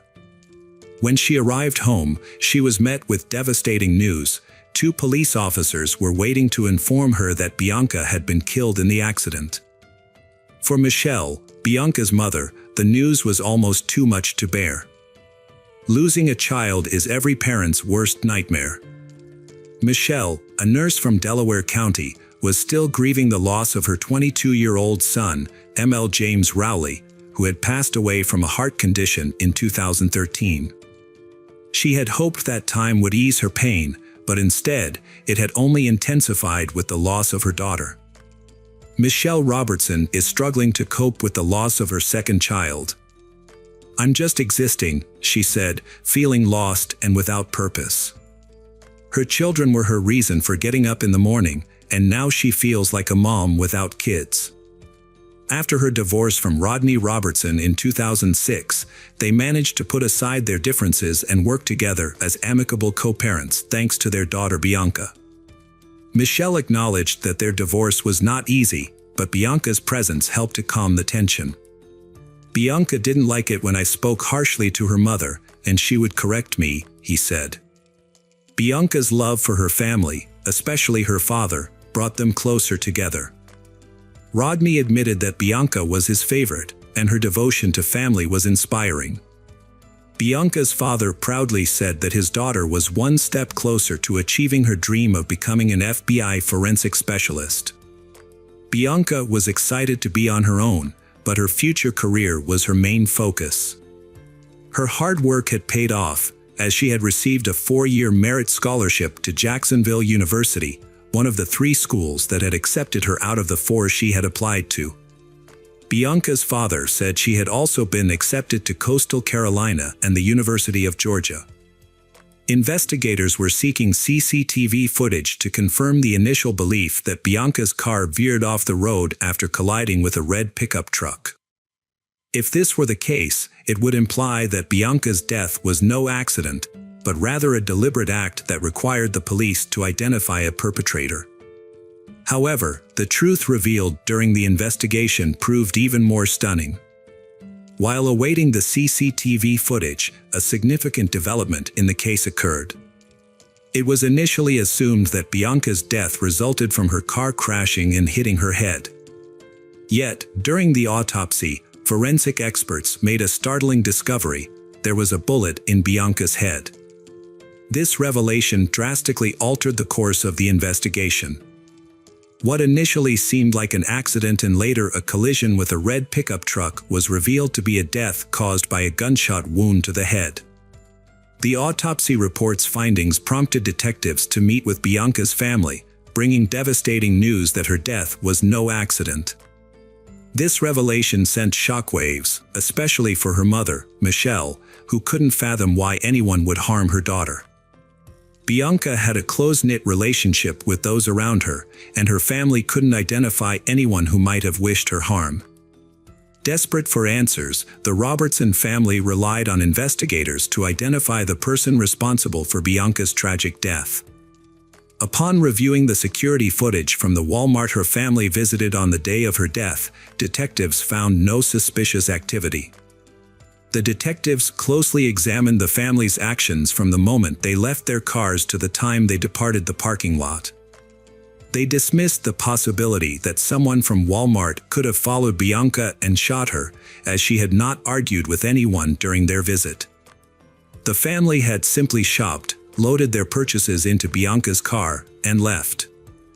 The investigation suggested that the motive for Bianca's death might be linked to an incident that occurred while she was driving home on the highway.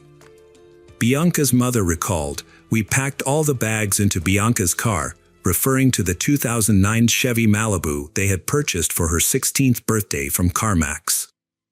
Michelle recalled that her mother had chosen the car Bianca was driving when she first got her permit. According to Michelle, Bianca's mother said that Bianca had gotten everything she wanted, but Michelle didn't think of her as spoiled. Instead, she believed Bianca was simply loved and also willing to work for the things she desired.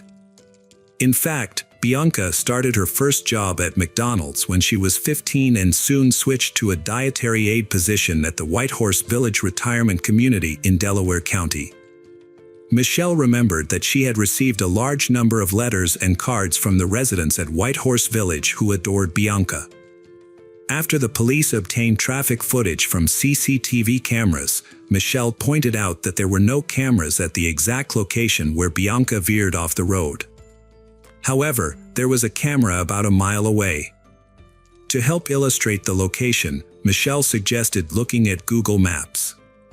According to the map, Bianca lost control of her car where 2 lanes merged into one. When investigators reviewed the recording, they found evidence that supported the account of Bianca's encounter with the driver of the red pickup truck. The footage showed their cars traveling side by side, approaching a point where their lanes merged into one. It's possible that the conflict began when one driver failed to yield to the other. Given the tragic outcome, investigators inferred that the driver of the red pickup truck might have been the one who fired the shot. However, the poor quality of the footage made it impossible to read the pickup truck's license plates or see the driver's face. Nevertheless, from that point on, the driver of the pickup truck became the primary suspect in Bianca Roberson's death. Detectives were tasked with identifying the man, but they only had a blurry image to work with. After inquiring with Bianca's family members, it became clear that none of them knew anyone who owned a red pickup truck. The police then re-interviewed the witnesses who were present at the scene and those who had called 911, but unfortunately, none of them had caught a glimpse of the vehicle's license plate. The Bianca Roberson family has received an outpouring of support from friends, strangers, and people of all ages since Bianca's passing. A vigil was held just 2 days after her death, and many have reached out to share their stories and condolences. Bianca's family describes her as a selfless and compassionate person who always put the needs of others before her own. According to her mother, Michelle, Bianca would often take in children who were in need, even if it meant sneaking them into their home without permission. When confronted about her actions, Bianca would simply say that she wanted to help others in the same way she would want someone to help her if she were in a similar situation. This kind of empathy and kindness was evident in many aspects of Bianca's life, including the time she witnessed a car accident and immediately asked her mother if they could stop to help. A kind-hearted woman's first instinct was to invite those eating alone to join her family for dinner. In the aftermath of Bianca's car accident, investigators analyzed footage from distant cameras to determine the direction of the red pickup truck involved in the incident. To gather more details about the truck, including its brand, model, and license plate, they required higher quality footage. The police sought the public's assistance through the media, asking anyone with information about the truck to come forward. Following the accident, the pickup truck turned towards Poi Pike. To find evidence, detectives visited nearby houses and shops, searching for cameras that might have captured the truck. After an extensive search, they found a camera with good quality footage, taken around 5 minutes after witnesses called 911 to report Bianca's car accident. Upon analyzing this footage, detectives saw the red pickup truck driving by shortly after the incident. The investigation continued, but the license plate of the suspect's car remained unknown, and it was unclear if the car in the footage was the same one or just a similar vehicle. However, 2 days after the incident, a new lead emerged when a woman contacted the police, claiming to have seen the car they were searching for. She also reported seeing the driver's face. She described the car as a red pickup truck that overtook her, stopped at the Poi Pike intersection, and then turned left. This information was crucial in narrowing down the search area and also revealed that the pickup truck in the footage was not the actual suspect's vehicle, but rather a similar-looking truck. Her description helped a forensic artist create a sketch of the suspect, who was identified as a white male, 25 to 35 years old, with brown hair and a stubble beard. The police released the suspect's sketch, hoping someone would recognize the person and come forward.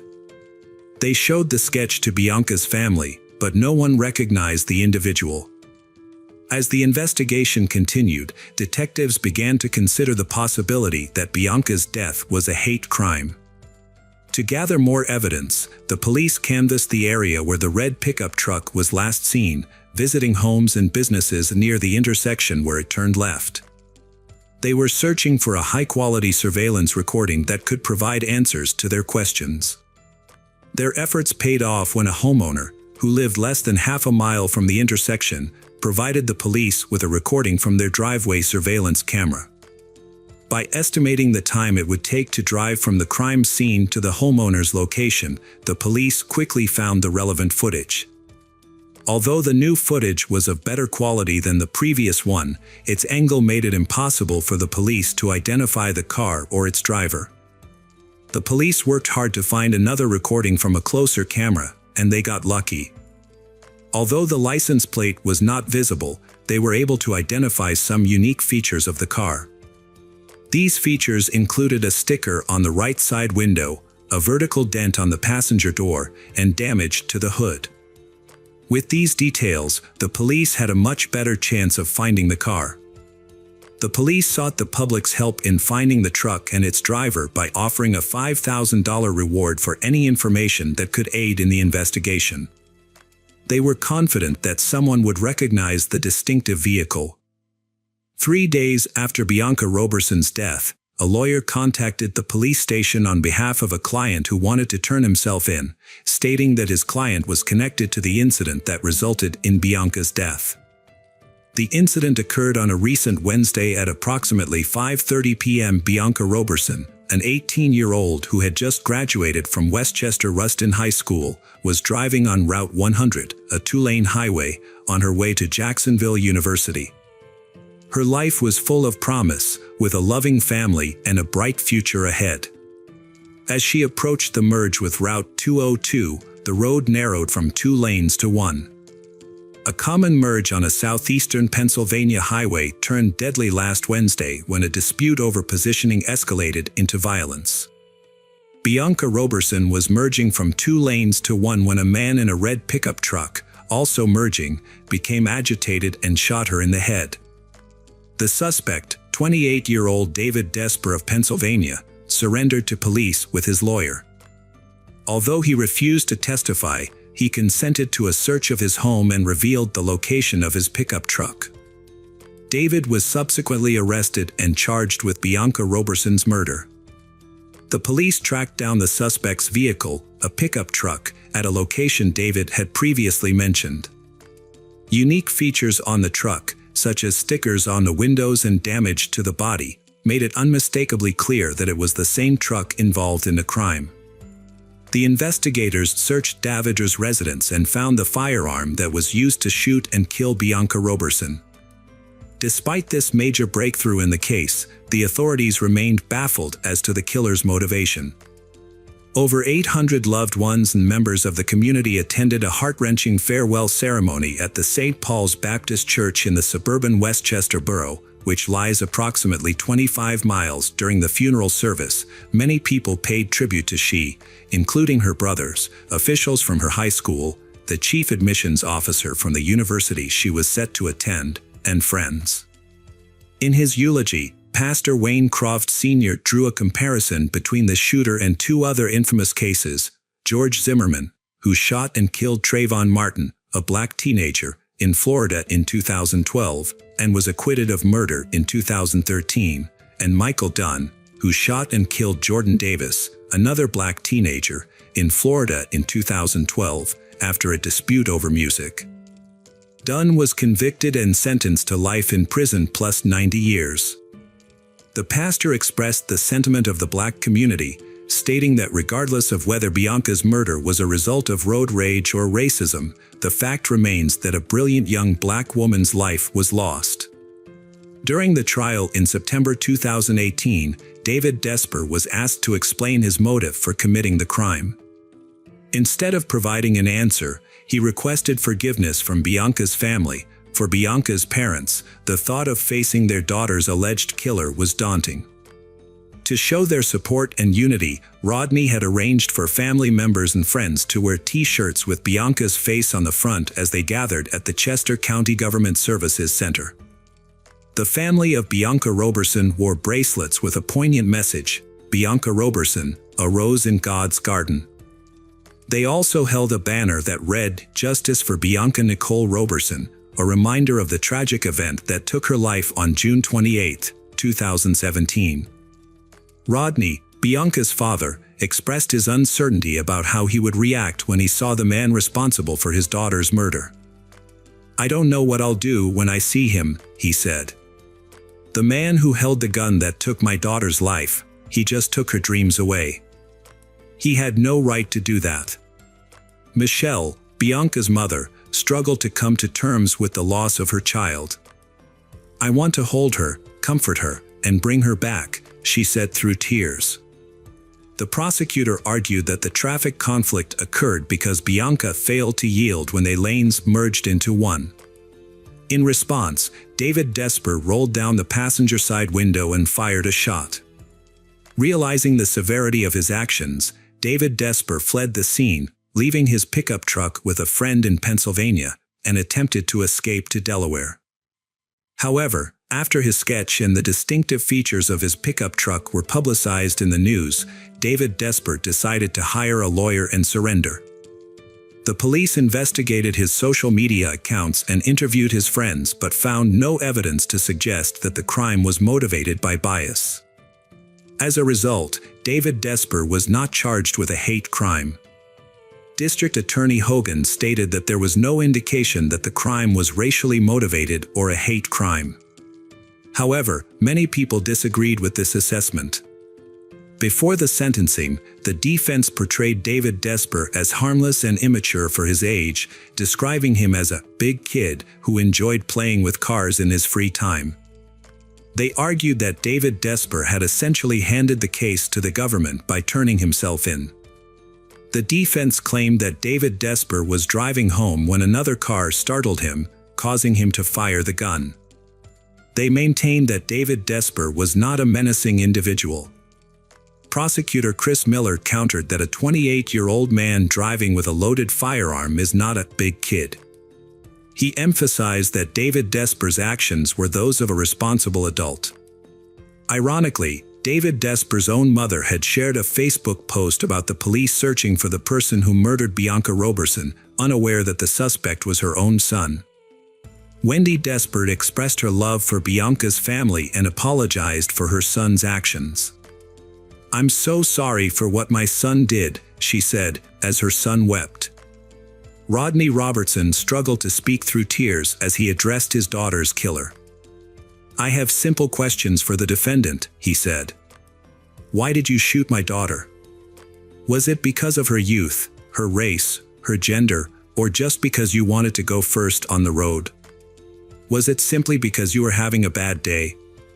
Rodney continued, "All my dreams for Bianca were coming true until the day the defendant took her life.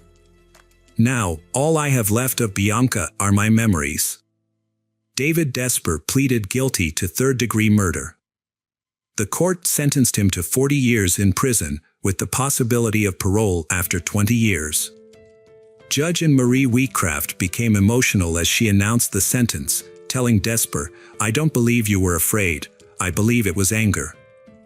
County Judge Anne-Marie Wheatcraft imposed the maximum sentence of 20 to 40 years for that grade of homicide. David Desper attempted to appeal the sentence, but his appeal was denied. Welcome to our channel. Today we're going to take a look at another horrible case with you. The case of Marina Menegazzo and Maria Jose Coney. This story began in 2016 in the Argentine city of Mendoza. On January 10th, two young women, 21-year-old Marina Menegazzo and 22-year-old Maria Jose Coney, embarked on a highly anticipated trip. Unfortunately, their journey ultimately led to one of the most publicized investigations in Latin America over the past decade. At the time, Maria Jose was a 22-year-old economics student at the National University of Cuyo, while Marina was a 21-year-old speech therapy student at the Aconcagua University. Both women volunteered for an organization that assisted homeless individuals. According to friends and acquaintances, they were two bright and cheerful young women who were extremely close to their families. Marina Menegazzo and Maria Jose Coney embarked on a trip with two friends, but the group eventually parted ways. They girls continued their journey, which began on January 10th. Their route can be tracked through Maria Jose Coney's Instagram posts. On January 13th, they were in Cusco, Peru, an ancient city that was once the capital of the Inca Empire. The next day, January 14th, another photo was posted, also taken in Cusco. A subsequent image was published on January 15th, showing they on a railway bridge near the Machu Picchu hydroelectric power plant. Machu Picchu is a famous ancient Inca city, often referred to as the City Above the Clouds, and is a UNESCO World Heritage Site. Maria Jose Coney and Marina Manazzo had about 10 days of vacation left and were in no rush to return home. They decided to revisit Montañita, the town in Ecuador where their trip had begun. On February 22nd, Maria Jose Coney posted a photo of herself with Marina Manazzo on Instagram, which would be her last post. On the same day, they contacted their families in Argentina to let them know they would be returning soon. They planned to take a bus from Ecuador to Lima, Peru, where they would spend the night at a friend's house.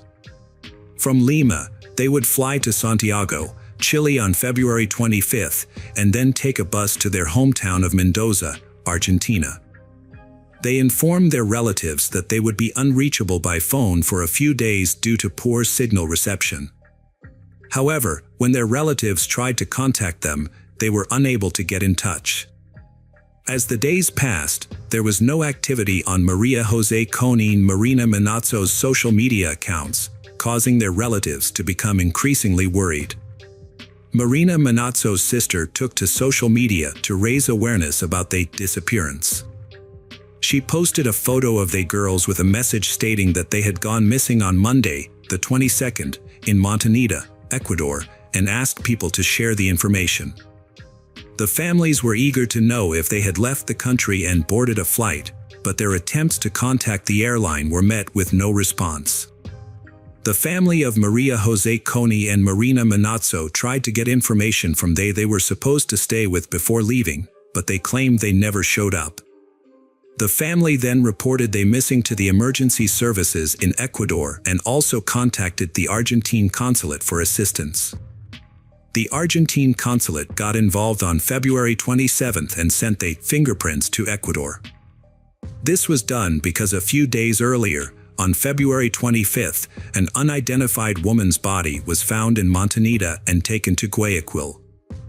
The authorities compared the fingerprints from Argentina with those of the unidentified body and confirmed that the body was that of Maria Jose Coney.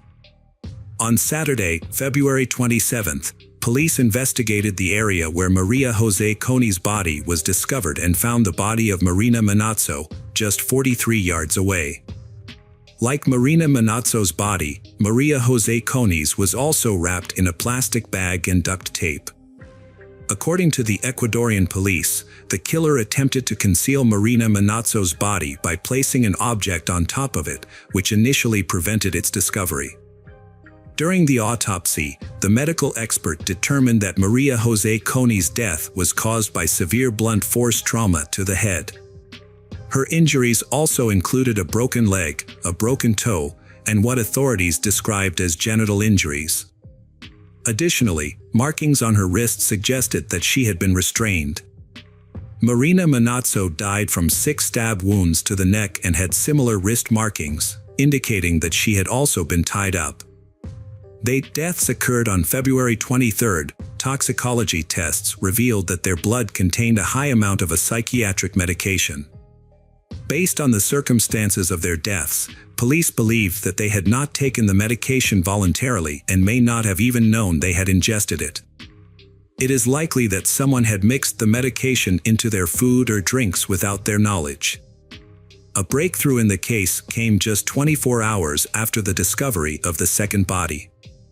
The President and Interior Minister of Ecuador announced that the police had made an arrest, sparking mixed emotions among the victims' families.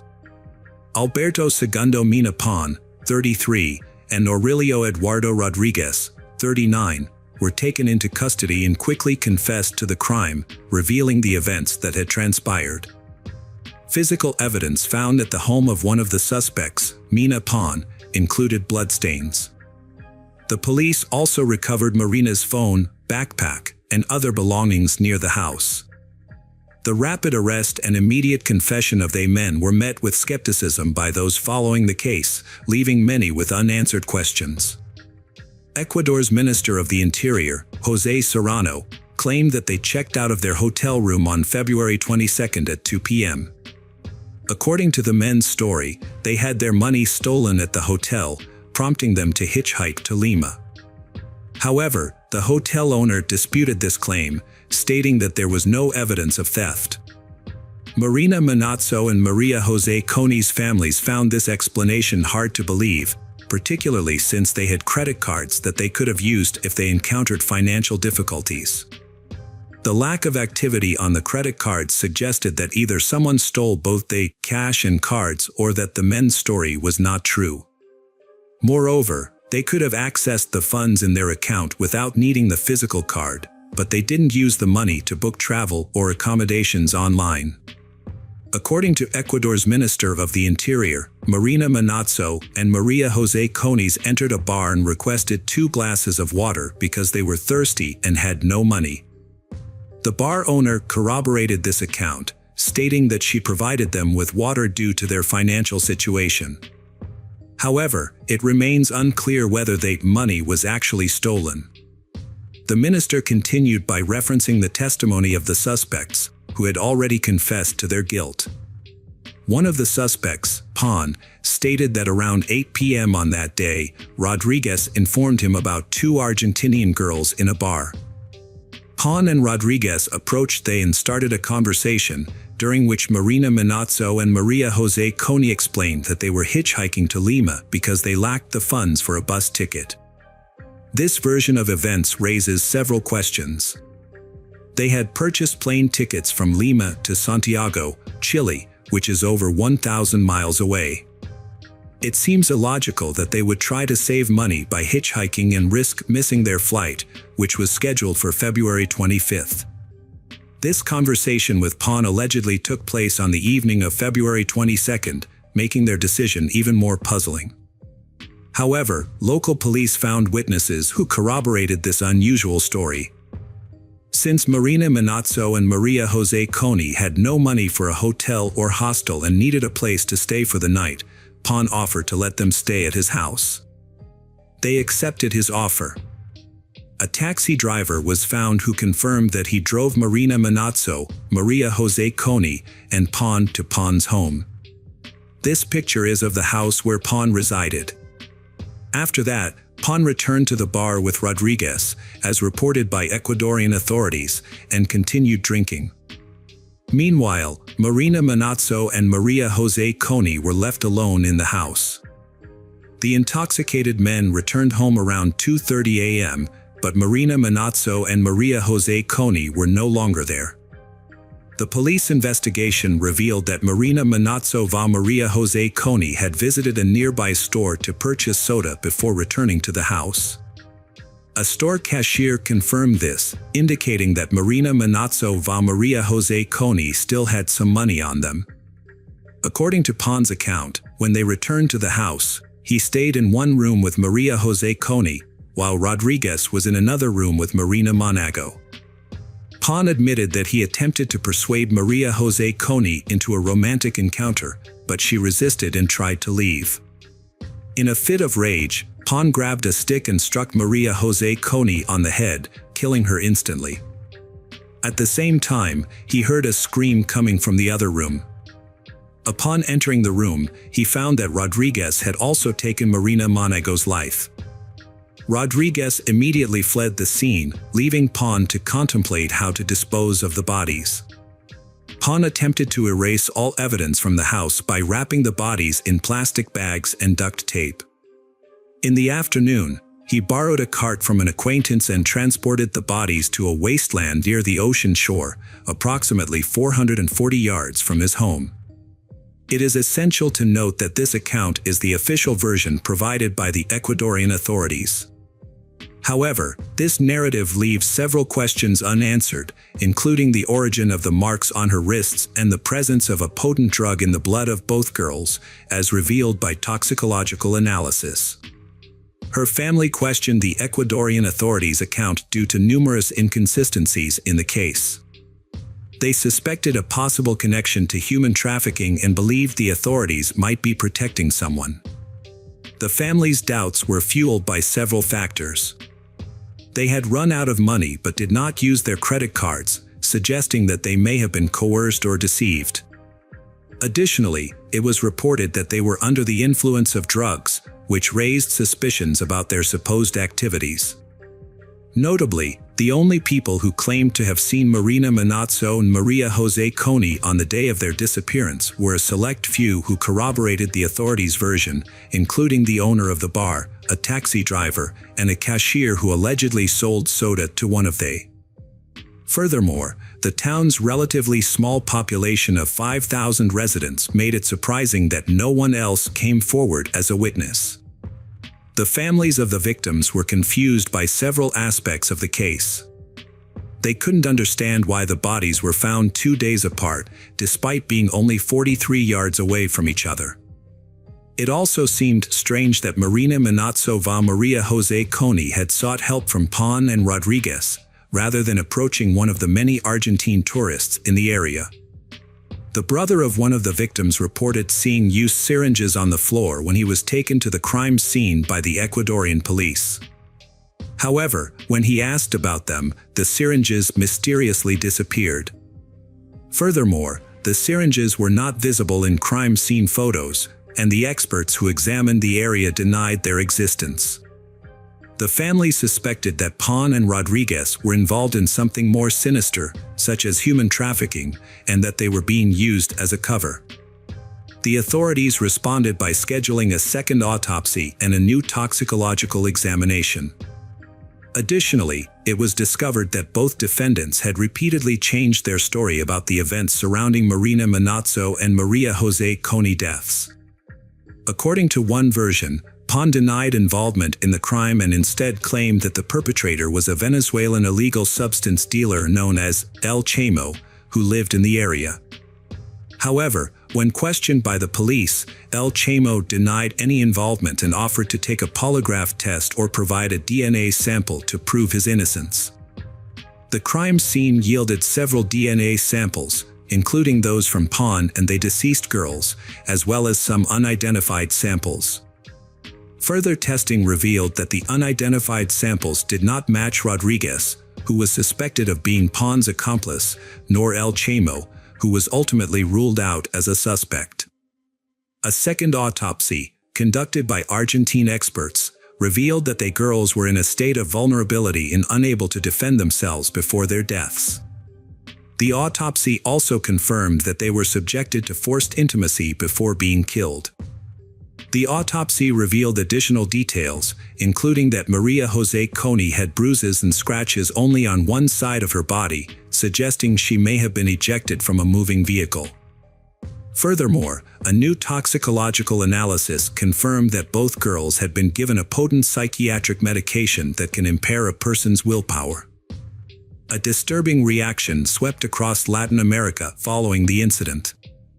Unfortunately, the public's response often blamed the victims, and in this case, they were held responsible for their own deaths. Not only were they criticized by ordinary internet users, but also by well-known public figures. During the same time, Berlin hosted a tourism fair, where Rira gave an interview to a German news agency. Her comments were alarming, as she stated that the deaths were inevitable, given the way they traveled.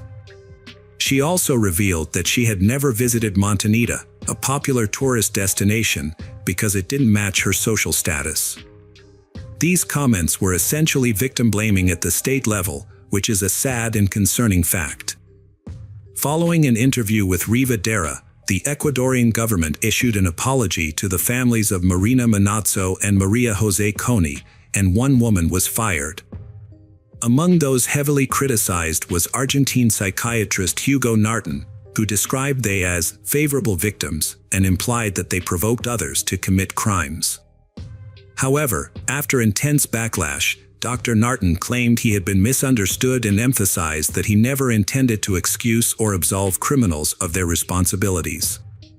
A Paraguayan student, Guadalupe Aosta, wrote a Facebook post in response to online comments that blamed Marina Manazzo and Maria Jose Coney for their tragic fate. The post went viral, receiving over 700,000 reposts in the first week. It began with the haunting words, "Yesterday, I was killed." The post went on to describe the violent events. "I refused to be touched, and they smashed my skull open with a stick, leaving me broken. They put me in a black plastic bag, sealed with duct tape, and threw me on the beach, where I was later found a few hours later. The aftermath of my death was more devastating than the act itself. When my body was found, no one bothered to investigate who had taken my life. Instead, I was bombarded with irrelevant and insensitive questions. What was I wearing? Why was I alone? Why did I, a woman, dare to travel by myself? I was in a high-risk area, so what did I expect? The authorities even had the audacity to suggest to my parents that I must have done something wrong, that I must have broken some rule. In death, I realized that I was not considered equal to a man. My demise was somehow my fault, and that's the narrative that would be perpetuated. But if the headlines had read, "Two young men found dead," the public would have been outraged, demanding justice and severe punishment for the perpetrators. The response would have been vastly different if I were a man. I'm speaking out for myself and for all the women who have been silenced, marginalized, and oppressed. I'm speaking out for every woman who has had her dreams crushed and her life destroyed. I urge you to raise your voice, to fight for justice and equality. I'll be with you in spirit, and I promise that one day, there will be so many of us standing together that our voices cannot be silenced. The trial started on August 8, 2016, but was marred by several setbacks.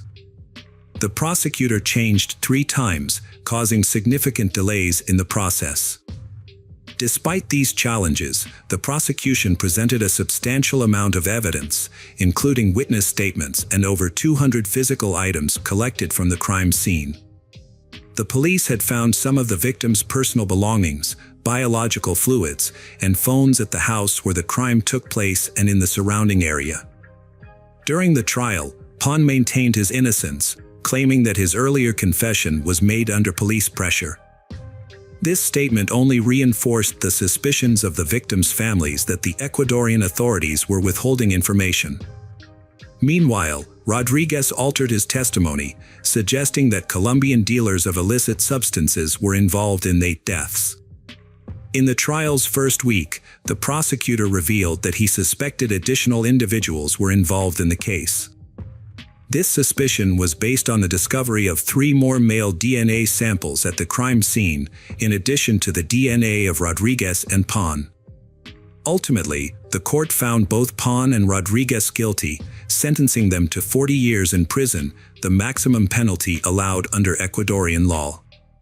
In November 2016, Ecuadorian authorities arrested José Luis Pérez Castro, a 34-year-old man, after finding his DNA at the crime scene. Castro's defense team claimed that he had lived in the house a few weeks prior to the incident and that his DNA was present due to a dental infection. They alleged that he had spat blood onto the wall as a result of this infection.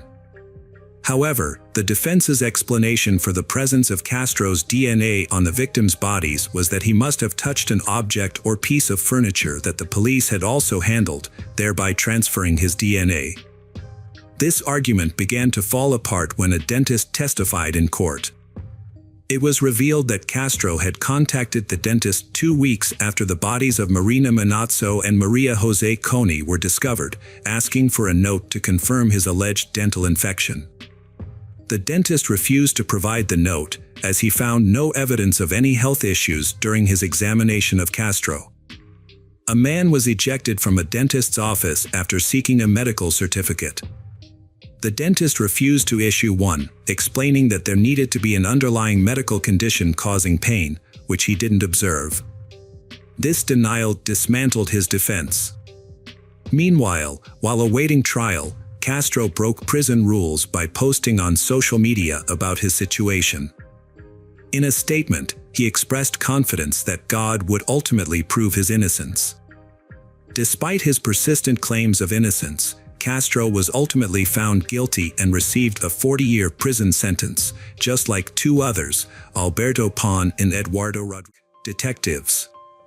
Let's dive into another horrible case. The case of Aya Hashim. The Hashim family moved to the UK from Lebanon in November 2011, seeking a safer and more promising future. Aya's father, Ismail, wanted his children to have a good education and become valuable member of society. He applied for asylum for himself and his family, and after receiving a residence permit, they settled in Blackburn. Aya was a driven and ambitious young woman with big plans for her life. She was a law student at Salford University. Tragically, her parents' hopes for a better life were shattered when Aya was killed in a senseless act of violence. On May 17, 2020, Aya left her house to go to a nearby supermarket at around 3 p.m. However, she never returned home. About an hour later, Aya's father went out to look for her. Aya's mother searched online and discovered the news that a woman had been shot in their neighborhood. Soon after, Aya's parents received the devastating news that their daughter had been killed in the shooting. Aya was walking on King Street when a car drove by with multiple occupants. One of the individuals in the car fired 2 shots, one of which fatally hit Aya. 19-year-old Aya Hashim was fatally shot on King Street and died the same day despite medical efforts. The police do not think the incident was motivated by racism or religious hatred. Deputy Chief Terry Woods is seeking the public's help in gathering evidence. He asks anyone with dashcam footage or surveillance cameras to come forward if they have recordings of a green Toyota Avensis car or any suspicious activity. According to Deputy Chief Woods, Aya was an innocent bystander who was shopping for her family when she was accidentally caught in the crossfire. The shooting involved a green Toyota Avensis car. Witnesses report that 2 rounds were fired from the vehicle, and sadly, Aya was hit. Later that day, police discovered the Toyota Avensis car involved in the shooting abandoned near the scene of the crime. They also obtained CCTV footage of the incident. The footage shows that at 3:03 p.m. Aya is walking along the sidewalk. The Toyota mentioned earlier drives past her. The rear side window on the left is down. The shooter makes a fatal shot. The bullet goes through her and hits the pole. For ethical reasons, the police did not reveal footage of she falling to the ground. After reviewing the video recording, it's clear that there were at least 2 individuals in the car, the driver and the shooter. Following the shooting, the perpetrators quickly fled the scene and abandoned the vehicle on a nearby street. Within 2 hours, the police located the car and initiated a search for its owner. Aya Hashim was caught in the crossfire of a shooting incident that occurred near Khan's car wash. Following her death, the police launched a massive operation to apprehend the suspects, who had fled the UK, with the assistance of international law enforcement. 8 individuals were initially charged in connection with her death. Aya's death was ultimately determined to be a tragic accident. She was an innocent bystander. The shooting was actually a targeted attack on the owner of Khan's car wash, who was a competitor of Pharaoh Suleiman. It was Suleiman who allegedly hired a hitman to take out Khan, but the bullet mistakenly hit Aya instead. According to the video recording, at the time of the incident, Aya was standing a few feet away from a pole. The first bullet fired missed its intended target and hit something near a man, as evidenced by the splashing water. The key point here is that the shooter made a mistake. The person they aimed at was not the business owner, but rather an employee who was mistaken for Khan.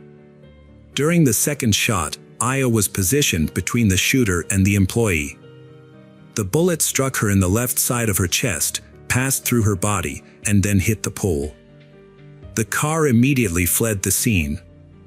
The car wash owner, Khan, witnessed Aya falling to the ground and rushed to her aid, calling emergency services in the process. He described the events, stating that he had seen the car and the gun, and then the assailant sped away. According to him, they returned and started shooting, aiming the gun at him, which left him confused. To better understand the crime, let's examine the roles of the individuals involved. We'll start with the mastermind, Pharaoh Suleiman. Pharaoh Suleiman was a successful businessman with a loving family. Suleiman owned a thriving tire shop that had gained significant popularity over time. The business provided him with a substantial income, enabling him and his family to live a comfortable life. He was also active on social media, frequently sharing photos of himself driving expensive cars, giving his followers a glimpse into his life. When his business began to decline, he devised a plan to eliminate his competitor, Khan. Despite being a potential suspect due to his motive, Suleiman went ahead with the plan. He enlisted the help of Ayaz Hussein, Samir Raja, and Anthony Ennis. The perpetrators conducted a surveillance mission the day before the crime, driving near the car wash to inspect the area. Additionally, Abu Bakr Saisha purchased the Toyota used in the crime with money provided by Suleiman. Kashif Manzoor ensured the car was in working condition by performing technical checks and addressing any malfunctions. Uthman Saisha and his girlfriend, Judy Chapman, played a supporting role in the crime. They drove the shooter and driver to the location of the Toyota in their Ford Fiesta and then picked them up after the crime was committed, they abandoning the Toyota on a nearby street. According to the inquest, at 1:14 p.m., Judy Chapman and Uthman Saisha picked up Raja and Ennis from Bolton and drove them 13 miles to Blackburn, where the Toyota was parked. Kashif Manzoor made sure the Toyota was ready as all four men drove to Blackburn. However, when they stopped a couple of miles from the car wash, the Toyota wouldn't start due to a dead battery. Manzoor jumped the battery using another car's battery and some wires. With the car started, Manzoor handed it over to Raja and Ennis, then returned to the service station where Suleiman was waiting, watching from a front row seat to see what would happen. The Toyota approached the corner with its windows rolled down. Ennis and Raja circled the block several times, waiting for the perfect moment to act. They needed to be on the same side of the street as Khan's car wash. Meanwhile, Manzoor and Suleiman were observing the situation unfold. On the fourth pass by the car wash, the Toyota slowed down.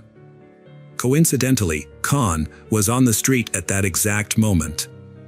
However, the shooter, Samir Raja, made a mistake and fired the first shot at a different employee, not Khan. Fortunately, the first bullet missed its target. But the second bullet hit Aya. Following the shooting, Raja and Ennis fled the scene, abandoning their vehicle and getting into a car with Judy Chapman and Uthman Saisha, who drove them away from Blackburn. When police reviewed the video of Suleiman's store, Ayaz Hussein entered the store. Suleiman signaled to the others who were aware of the incident to leave the room and go to the second floor. Abu Bakr Saisha, who had bought the Toyota involved in the crime, was sitting behind them. When Abu Bakr Saisha overheard the police radio mention that the perpetrator's car had been found, he immediately got up to discuss something with Suleiman. 9 days after Aya's murder, Samir Raja, the shooter, fled to Portugal and met Anthony Ennis, the driver of the Toyota, at Lisbon Airport. Both men had escaped the country. Meanwhile, the police were arresting the individuals involved in the crime. Pharaoh Suleiman, the mastermind, was arrested on May 18th, the day after Aya's murder. Abu Bakr Saisha was arrested on May 19th, and Judy Chapman and Uthman Saisha were arrested on May 20th. Ayaz Hussein and Kashif Manzoor were arrested on May 21st. Samir Raja, who had hoped to return to England without being detected, was arrested at a London train station on June 6th. Anthony Ennis was caught in Spain on July 4th and extradited to the UK. Aya Hashim was murdered and Khan, the owner of a car wash, was nearly killed in a violent crime. Several suspects were charged, and at first, all of them denied any involvement. However, as the investigation continued and the pressure mounted, their stories began to contradict each other as they tried to downplay their roles in the crime. As the suspects' testimonies became more inconsistent, they started to turn on each other, revealing crucial details about the crime to the police. Each suspect tried to avoid a long prison sentence by blaming the others. On August 5, 2021, the court delivered its verdicts, resulting in severe sentences for all those involved. Pharaoh Solon, who had a prior conviction for a fatal hit-and-run incident in 2001, received a life sentence with a minimum term of 34 years. Raja, the shooter, was also given a life sentence with a minimum term of 34 years. According to reports, he was paid $500 for his involvement in the crime. The driver, Anthony Ennis, was sentenced to life imprisonment with a minimum term of 33 years. Ayaz Hussein, who orchestrated the crime, received a life sentence with a minimum term of 32 years. Abu Bakr Saisha, who bought the getaway car, will serve at least 28 years. Uthman Satatya, who arranged for the shooter and driver to be transported, will also serve at least 28 years. And Kashif Manzoor, who made sure the car was working on the day of the crime, will serve at least 27 years. The judge was critical of the defendants, stating that they showed no regret for their actions after the shooting. Instead of taking responsibility, they tried to deceive and manipulate their way out of trouble. When that failed, they turned on each other in an attempt to save themselves. Judy Chapman was found guilty in October 2021 of involuntary deprivation of life. She was given a 15-year prison sentence for driving the car involved in the crime. However, investigators have since discovered that other individuals were involved in the crime. This was revealed through analysis of communication between the convicted parties. Louis Otway, a 42-year-old from Manchester, was sentenced to life in prison on May 5, 2023, with a minimum term of 32 years.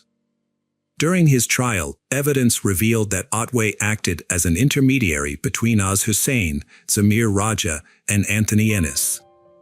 Specifically, he assisted Hussein in committing a crime. Another person, Banbridge, was also involved in the case. She was the 10th person to be found guilty. Prosecutors said that Banbridge met with Raja and Ennis in Bolton, took their phones, and turned them off. Then, she drove to Trafford and turned the phones back on in different locations, making it seem like Raja and Ennis were in Greater Manchester, not Blackburn, when a shooting happened. This was done to create a fake alibi for the two men.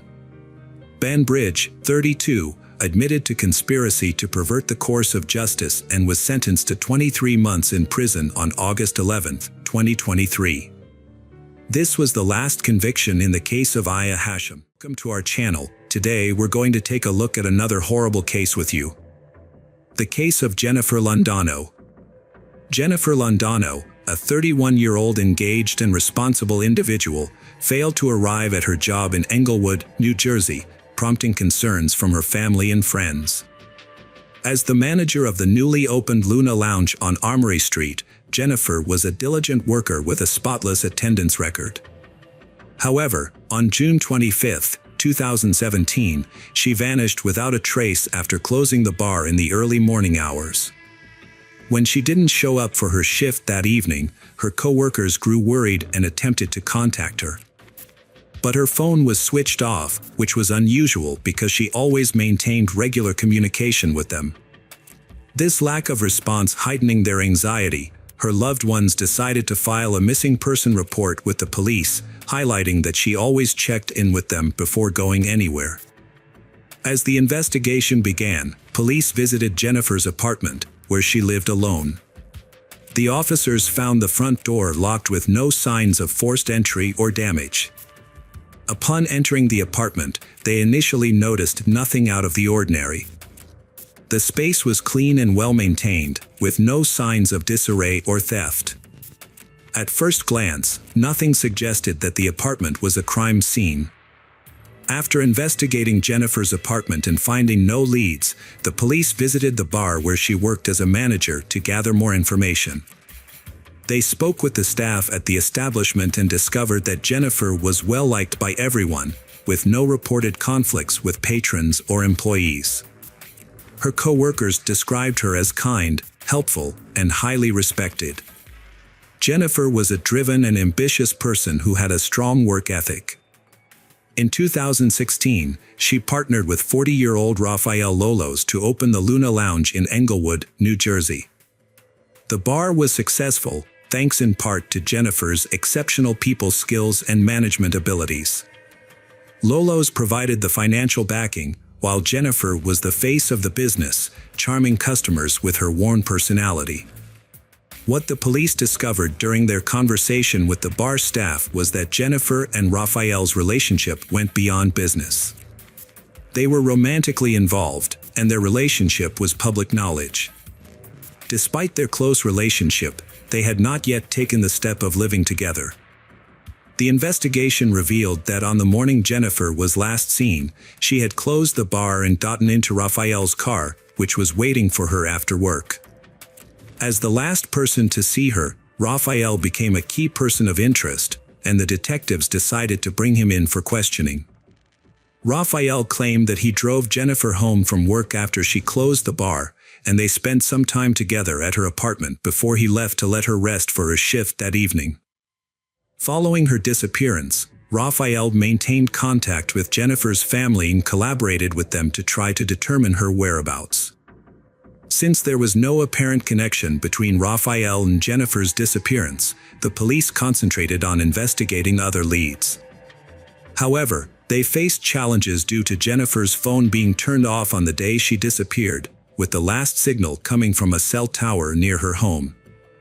Neighborhood interviews yielded no suspicious information. As part of the investigation, the police requested banking records, as they often provide crucial clues in such cases.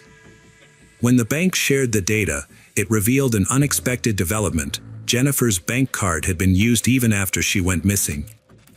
The investigation led detectives to suspect that Jennifer was intentionally hiding, but her family strongly disagreed, convinced that she would never willingly cause them distress.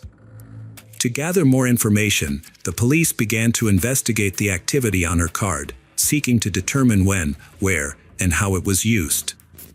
2 days after Jennifer's disappearance, on June 27th, a pedestrian walking along Pier 44 in Brooklyn noticed something unusual in the water. The person stared at the object for a while, unable to identify it, before realizing with shock that it was a human body, or at least part of one. The police were summoned to the scene, and the pier was sealed off. A thorough search by divers yielded no additional body parts or evidence. The police faced a daunting challenge in identifying the victim, but a potential lead emerged. A tattoo was discovered on the victim's right thigh during a forensic examination. The tattoo, which may have belonged to the victim, was partially translated from Sanskrit, an ancient Indian language with complex grammar. The police released an image of the tattoo, hoping someone would recognize it and provide information. Investigations revealed that the tattoo's inscription was Sanskrit, but incorrectly written. The tattoo artist and the victim seemed to intend to write Liliana, but did so with grammatical errors, suggesting neither of them was familiar with the language. For days after the initial gruesome discovery, police received another disturbing call from a passerby who spotted a leg on the riverbank near 79th Street. Police immediately cordoned off the area and pulled the leg out of the water. The leg, which was intact from the knee down, seemed to match the remains found earlier, leading investigators to believe they belonged to the same person. A notable detail was the pink-painted fingernails on the leg. Despite an extensive search by divers in the area, no other remains or evidence were found. However, forensic analysis soon confirmed that the fragments found were indeed from the same body. Around this time, the police had already identified the victim. A few days after releasing an image of the distinctive tattoo, a woman contacted the police station and revealed that she knew the tattoo's owner. It was Jennifer's mother, Gladys Quintero, who recognized the tattoo on the news and recognized it as belonging to her daughter. The tattoo, it turned out, was a tribute to Jennifer's late aunt and symbolized the name Lily or Liliana. Jennifer's mother to New York to identify human remains. When it was confirmed that the remains were Jennifer's, the family was left shattered. The discovery marked a significant turn in the case, transforming a missing person investigation into a homicide probe. The family was not only grief-stricken by Jennifer's death, but also horrified by the brutal circumstances surrounding it. Unfortunately, due to the state of the remains, it was impossible to determine the exact cause of death. Despite an extensive search, the police were unable to recover additional body parts. As family and friends paid their respects to Jennifer at her workplace, the bar, detectives were making progress in their investigation. They tracked down leads on Jennifer's credit card usage. Through a thorough review of security footage and store visits, detectives identified the person who had used Jennifer's credit card, Raphael, Jennifer's boyfriend. They discovered that Raphael had left Jennifer's apartment on the day she disappeared to go shopping. His purchases, made with Jennifer's credit card, included a box of garbage bags and 2 meat cleavers from different stores. Later that evening, he crossed the George Washington Bridge into Manhattan, and his cell phone records placed him near the Hudson River. Raphael went home after leaving Jennifer's apartment and never returned. 2 days later, Jennifer's torso was discovered. The police suspected that Raphael might have killed her and dismembered her body using meat cleavers, a disturbing thought considering their romantic relationship. However, the evidence pointing to Raphael's guilt was mounting. As a result, the police obtained an arrest warrant and a search warrant for his home, anticipating that they would soon apprehend him. Raphael attempted to evade capture by renting a hotel room and paying in cash, but he was quickly tracked down and arrested. He did not resist arrest and denied any involvement in Jennifer's death, claiming that Jennifer had given him her credit card. Raphael continued to insist that Jennifer was fine when he left her, but detectives uncovered more evidence that contradicted his testimony. A search of his home revealed dark red stains in the bathroom, which were later confirmed by a lab test to be Jennifer's dried blood. Detectives investigating Jennifer's disappearance analyzed her communications with Raphael and found a pattern of frequent arguments, typically sparked by jealousy. A search of Raphael's home uncovered a box sent via post office and a bag that had previously contained a GPS tracking device. It became clear that Raphael had secretly installed the device on Jennifer's car, allowing him to monitor her movements. Cell phone data revealed that Raphael had picked Jennifer up from work and taken her to her apartment. Although Jennifer's phone was soon turned off, Raphael's phone remained active. Between 9 p.m. and midnight on the day of her disappearance, his phone sent a signal to a cell tower near the Hudson River.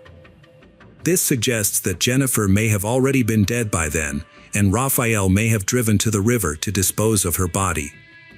Raphael and Jennifer's relationship was complex and tumultuous, with conflicts often centered on financial issues. Despite their efforts to establish a business together, opening a bar less than a year before her disappearance, their relationship was marked by animosity and blurred boundaries. Raphael's messages to Jennifer were volatile, veering between insults, threats, apologies, and declarations of love, with one notable instance where he referred to her as a gold digger. Jennifer's family was shocked and disbelieving when the man who had claimed to love her and helped search for her became the prime suspect in her murder. Raphael refused to explain himself, denied any wrongdoing, and hired a lawyer. Although police couldn't find the exact knives they knew Raphael had bought, they were able to purchase identical ones from the same store. Forensic analysis later confirmed that these knives were used to harm Jennifer's body. Raphael was subsequently charged with several crimes, including murder, desecration of remains, stalking, hindering apprehension, and credit card fraud. The trial, which began in November 2019, lasted for 2 months. Prosecutors claimed that Jennifer was killed by Raphael in her apartment during a jealous argument. Raphael's lawyers argued that the state had no concrete evidence to prove their claim, pointing out that there were no signs of a struggle in the apartment and no marks in the bathtub where Jennifer was allegedly dismembered. The prosecution countered that the lack of evidence was, in itself, evidence of a cover-up. The absence of any signs of a crime suggested that Raphael had made a deliberate effort to conceal his tracks. The bathtub, in particular, was found to be remarkably clean, with no DNA or physical evidence linking Jennifer to the scene. The prosecutor pointed out that an ordinary person's bathtub would not be as clean as the one in question. During the trial, Jennifer's mother emotionally addressed the judge, stating that the defendant had destroyed her life and her family. She emphasized that Jennifer was her beloved daughter, and the defendant's actions had left her devastated. After reviewing the case, the judge determined that Raphael was consumed by an obsession with Jennifer. When given the opportunity to speak, Raphael refused, only communicating with his lawyer. In December 2019, the jury deliberated for 3 days before finding Raphael guilty on all charges. The verdict was officially announced in February 2020. As a result, 43-year-old Raphael received the maximum sentence, life in prison with the possibility of parole after 63 years. This means he will be 106 years old before he can be considered for parole. Unfortunately, the remainder of Jennifer's body was never found. Hi there, investigators. It's time to uncover the truth behind another case. The case of Smith family. George Smith was born and raised in Greenwich, Connecticut. He came from a close-knit, caring family, an environment that nurtured his intelligence. His father, George Smith Sr., owned a liquor store in the town, which was not just a job, but a passion that brought him joy. George Smith pursued higher education in business at Babson College in Massachusetts and graduated in 2000. After completing his studies, he worked in Boston as a data mining analyst for several years. However, he realized that his true passion was helping his family in the business. In 2005, George made the conscious decision to return home to learn the basics of business from his family's store. His goal was to one day take over the business, allowing his parents to retire and enjoy the fruits of their labor. In 2002, at a reunion with old friends, George Smith met Jennifer. She, a Connecticut native who had just found work as an elementary school teacher, would later become his life partner. George was immediately attracted to her beautiful appearance, open personality, and strong ambition, and they quickly fell deeply in love. George's parents also welcomed Jennifer with open arms. 3 years later, in 2005, when George was 26, they decided to tie the knot and start a new life together. Their picturesque wedding ceremony was held right on the beach at the Castle Hill Inn, Newport, Rhode Island. Nai sao bui lu, cap doi moi koi de tan hong tuan trang mat xa hoa kio de 12 gay tren du Thuyen Royal Caribbean. Their journey began in Barcelona on June 29, with stops in France's Côte d'Azur and along Italy's coast. On board, George and Jennifer befriended another couple and a young man named Josh Askin from California. Josh Askin, a 20 years old with a great sense of humor, quickly became friends with George. The group had a great time together. On July 1st, when the ship docked off the Italian coast, they decided to spend the day on land. July 4th, they explored the island, wandering through the narrow streets of the old town, swimming in the crystal-clear Aegean Sea, and sampling local cuisine in quaint taverns. They were carefree and happy, enjoying each other's company and the island's beauty. The group left Mykonos with unforgettable memories and planned to continue the fun on the ship's deck that evening. After a romantic dinner, George and Jennifer rejoined their friends on the ship. The group decided to get together and enjoy a good time together, laugh and create memories of their vacation. The evening was filled with laughter and excitement. After enjoying appetizers and drinks, the newlyweds, accompanied by Josh Askin, headed to the ship Siaskino to continue the fun. George and Josh Askin spent their evening enjoying a game of craps, while Jennifer had fun playing poker at a nearby table. As the night came to a close, the newlyweds had lost a substantial amount of money, but they joked about it lightheartedly, unbothered by their losses. After the Siaskino closed, they decided to keep the party going. Later, around 2:30 a.m. on June 5, 2005, security cameras on the Greek island of Mykonos caught footage of George leaving the Siaskino, but it remains unclear whether he returned to his cabin afterwards. George Smith, a 26-year-old newlywed, is on his honeymoon with his wife Jennifer. They is having a fantastic time together, soaking up the lively atmosphere and entertainment on board. However, their enjoyable evening suddenly takes a mysterious turn. Upon investigating the incident, the ship's captain searched George's cabin, finding unusual footprints under the window, as well as evidence of a disturbance on deck. George was missing, and footprints at the scene suggested there may have been a struggle, raising doubts about George's safety. The sudden disappearance of the newlywed couple spread quickly, causing passengers on the ship to become worried and scared. The crew cordoned off Deck 7 and restricted access to cabins while they searched for George and Jennifer. After finding blood, it was presumed that they had vanished under mysterious circumstances. The senior officer took charge of the investigation and went to their stateroom to gather more information. Based on the evidence, it was suspected that George might have fallen overboard. Meanwhile, the search for they continued on the other side of the ship. By 10 a.m., Jennifer was found in a ship spa, where she was receiving a pre-booked massage. She looked surprised and worried, claiming she had no idea where her husband was and hadn't seen him since the previous night. According to Jennifer, she woke up and found George not there, but she thought he was with friends or in another cabin. She then went to her spa appointment without giving his absence the second thought. At noon, Turkish authorities boarded the ship to investigate the disappearance of George.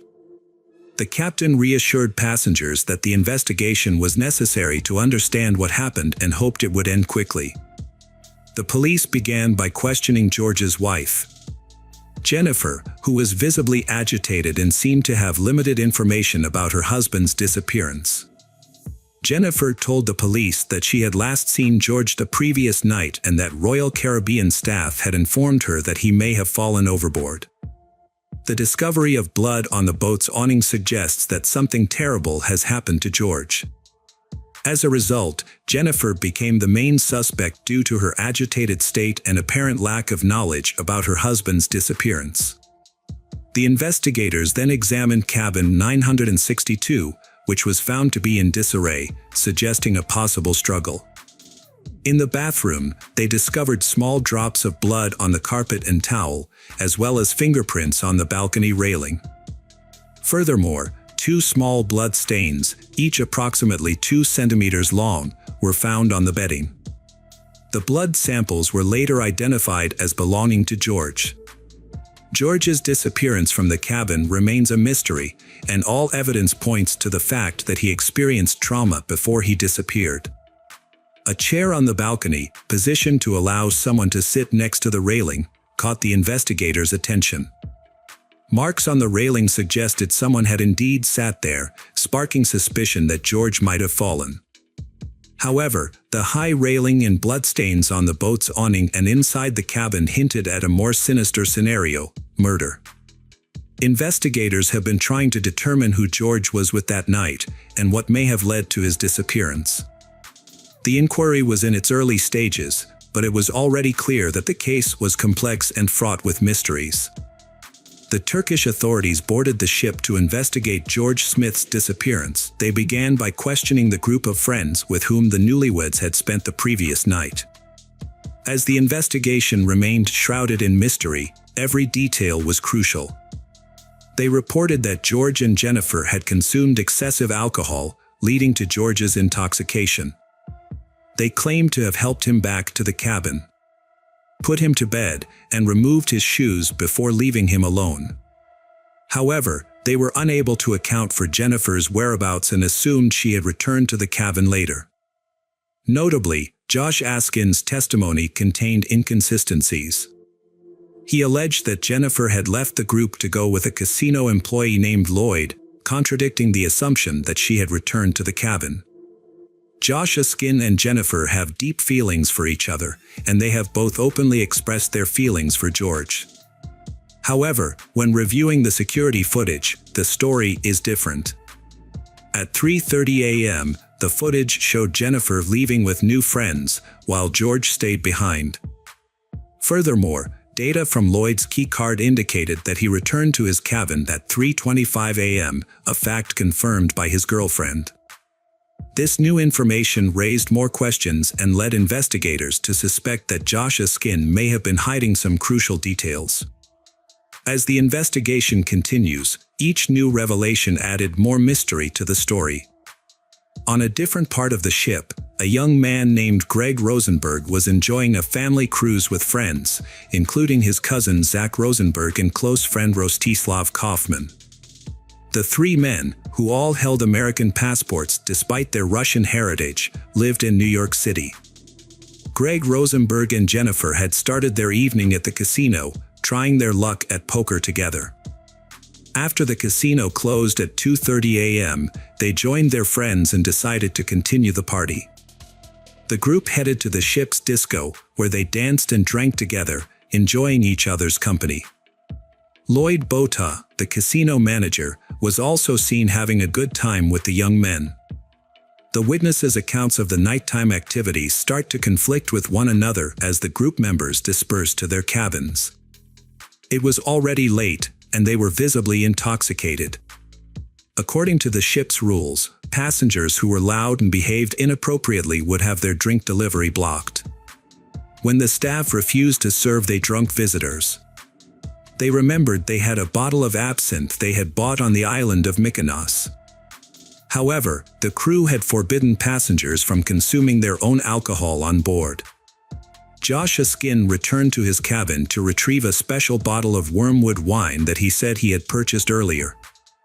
It was later discovered that this absinthe was exceptionally strong, with an alcohol concentration of over 70%, making it one of the strongest drinks available. George decided to help his friend by hiding the bottle of absinthe in his shorts. However, an observant janitor noticed something unusual. A group of young men, including Greg, Zach, Rostislav, Joshua Skin, and George, were drinking from the bottle. This incident was added to the investigation. That evening, not only the men were intoxicated. Jennifer, at first very alert and calm, then showed signs of intoxication. She began to stagger and at one point, leaned on Lloyd, the casino manager. Some thought she was trying to regain her balance, while others interpreted it as flirting. What happened next between Jennifer and George remains unclear. According to eyewitness accounts, they got into an argument, but it's unknown if they were joking or serious. At some point, Jennifer hit George, and it's unclear if it was playful or out of anger. Jennifer left the disco around 3:30 a.m., visibly intoxicated and stumbling. George stayed behind with his new friends. The staff's testimony was crucial in uncovering what happened next. Jennifer's unsteady walk caught the attention of the janitor, who had seen her and her friends drinking earlier. He helped her to the elevator and watched her turn right when she reached her deck. However, this is where the story takes a confusing turn. Her stateroom was on the left, but she headed in the opposite direction. Jennifer was found asleep in a hallway far from her room. 2 guards and a female duty officer used a wheelchair to return her to her quarters. When they arrived, the clock read 4:52 a.m. But her husband George was not there. The curtains on the balcony doors were closed tightly and remained still despite the breeze, raising questions about whether George had gone out to the balcony on his own after his friends left him in bed. Deputy Chief of Police Chit Hyman and his wife were in a neighboring cabin. They were awakened at 4 a.m. by a noise and heard loud sounds coming from George's stateroom, number 9062. Chit Hyman reported the noise to guest services and also yelled through the wall to try to quiet the disturbance. The noise stopped briefly, but then loud talking resumed for about 3 minutes. An argument on the balcony followed, during which someone said, "Good night," repeatedly, as if trying to make people leave. After that, there were sounds of furniture being moved, and finally a loud thud, like something had fallen. Chit Heyman decided to investigate a disturbance and opened the door to find 3 unidentified men. Other passengers also reported hearing a loud noise that sounded like a body hitting the boat's canopy, followed by a woman's scream. However, none of the eyewitnesses had conclusive evidence that a woman was inside the cabin at the time. According to witnesses, 4 young men entered the cabin, but only 3 of them were visible when they exited.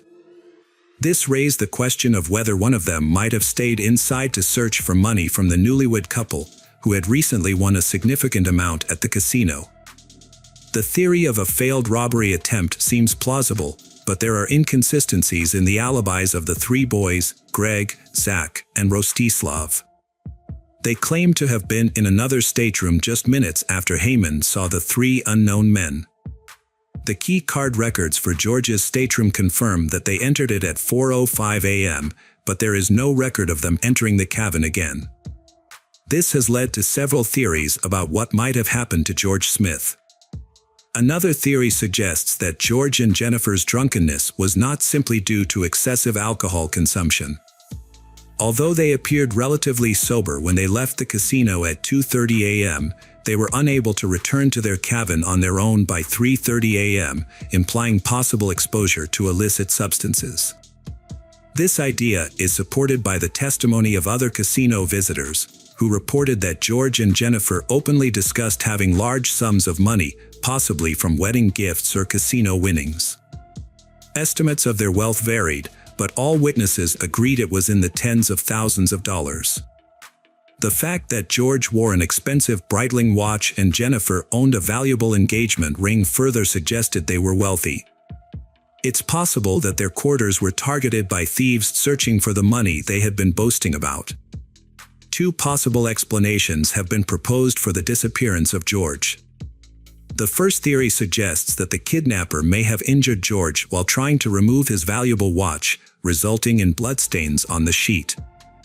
The second theory focuses on the effects of alcohol and hallucinogens.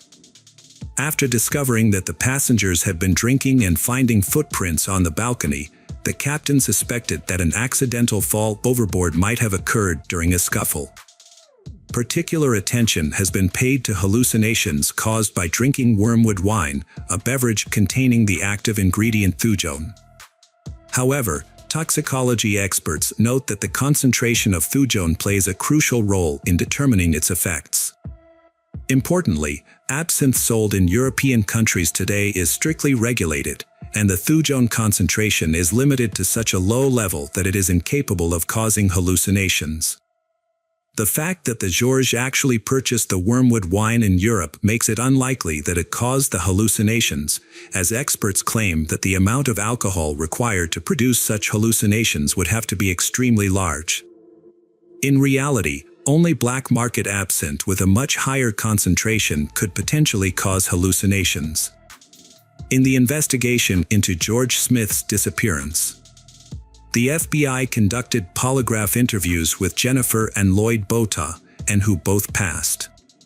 However, Joshua Skin failed the polygraph, which may suggest that he is hiding something about George's disappearance. The investigation into George's mysterious death uncovered a significant piece of evidence, a videotape featuring 3 individuals, including Russians, making jokes about an incident. The FBI agents reviewed this tape, and a particular comment made by one of the men, "We gave him a lesson in paragliding without a parachute," suggests a potential connection to George's case.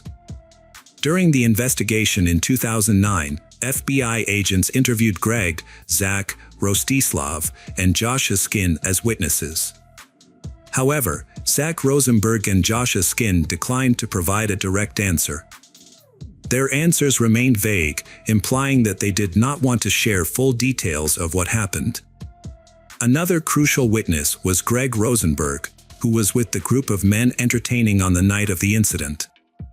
He claimed they ordered food to their cabin that evening, providing a possible alibi for the Russian men.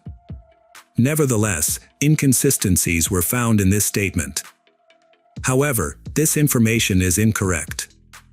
According to the ship's service records, their cabin was blocked from service that day. Staff were also specifically instructed not to serve the group that evening. Greg could not confidently say which passenger in the cabin had ordered food. Witnesses offered differing opinions on the nature of George and Jennifer's relationship, citing various observations and recollections.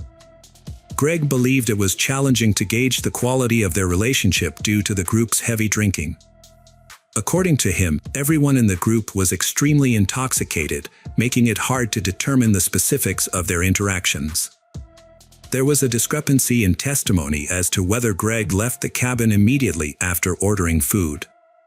Josh Askin provided information that Greg left the cabin after ordering food.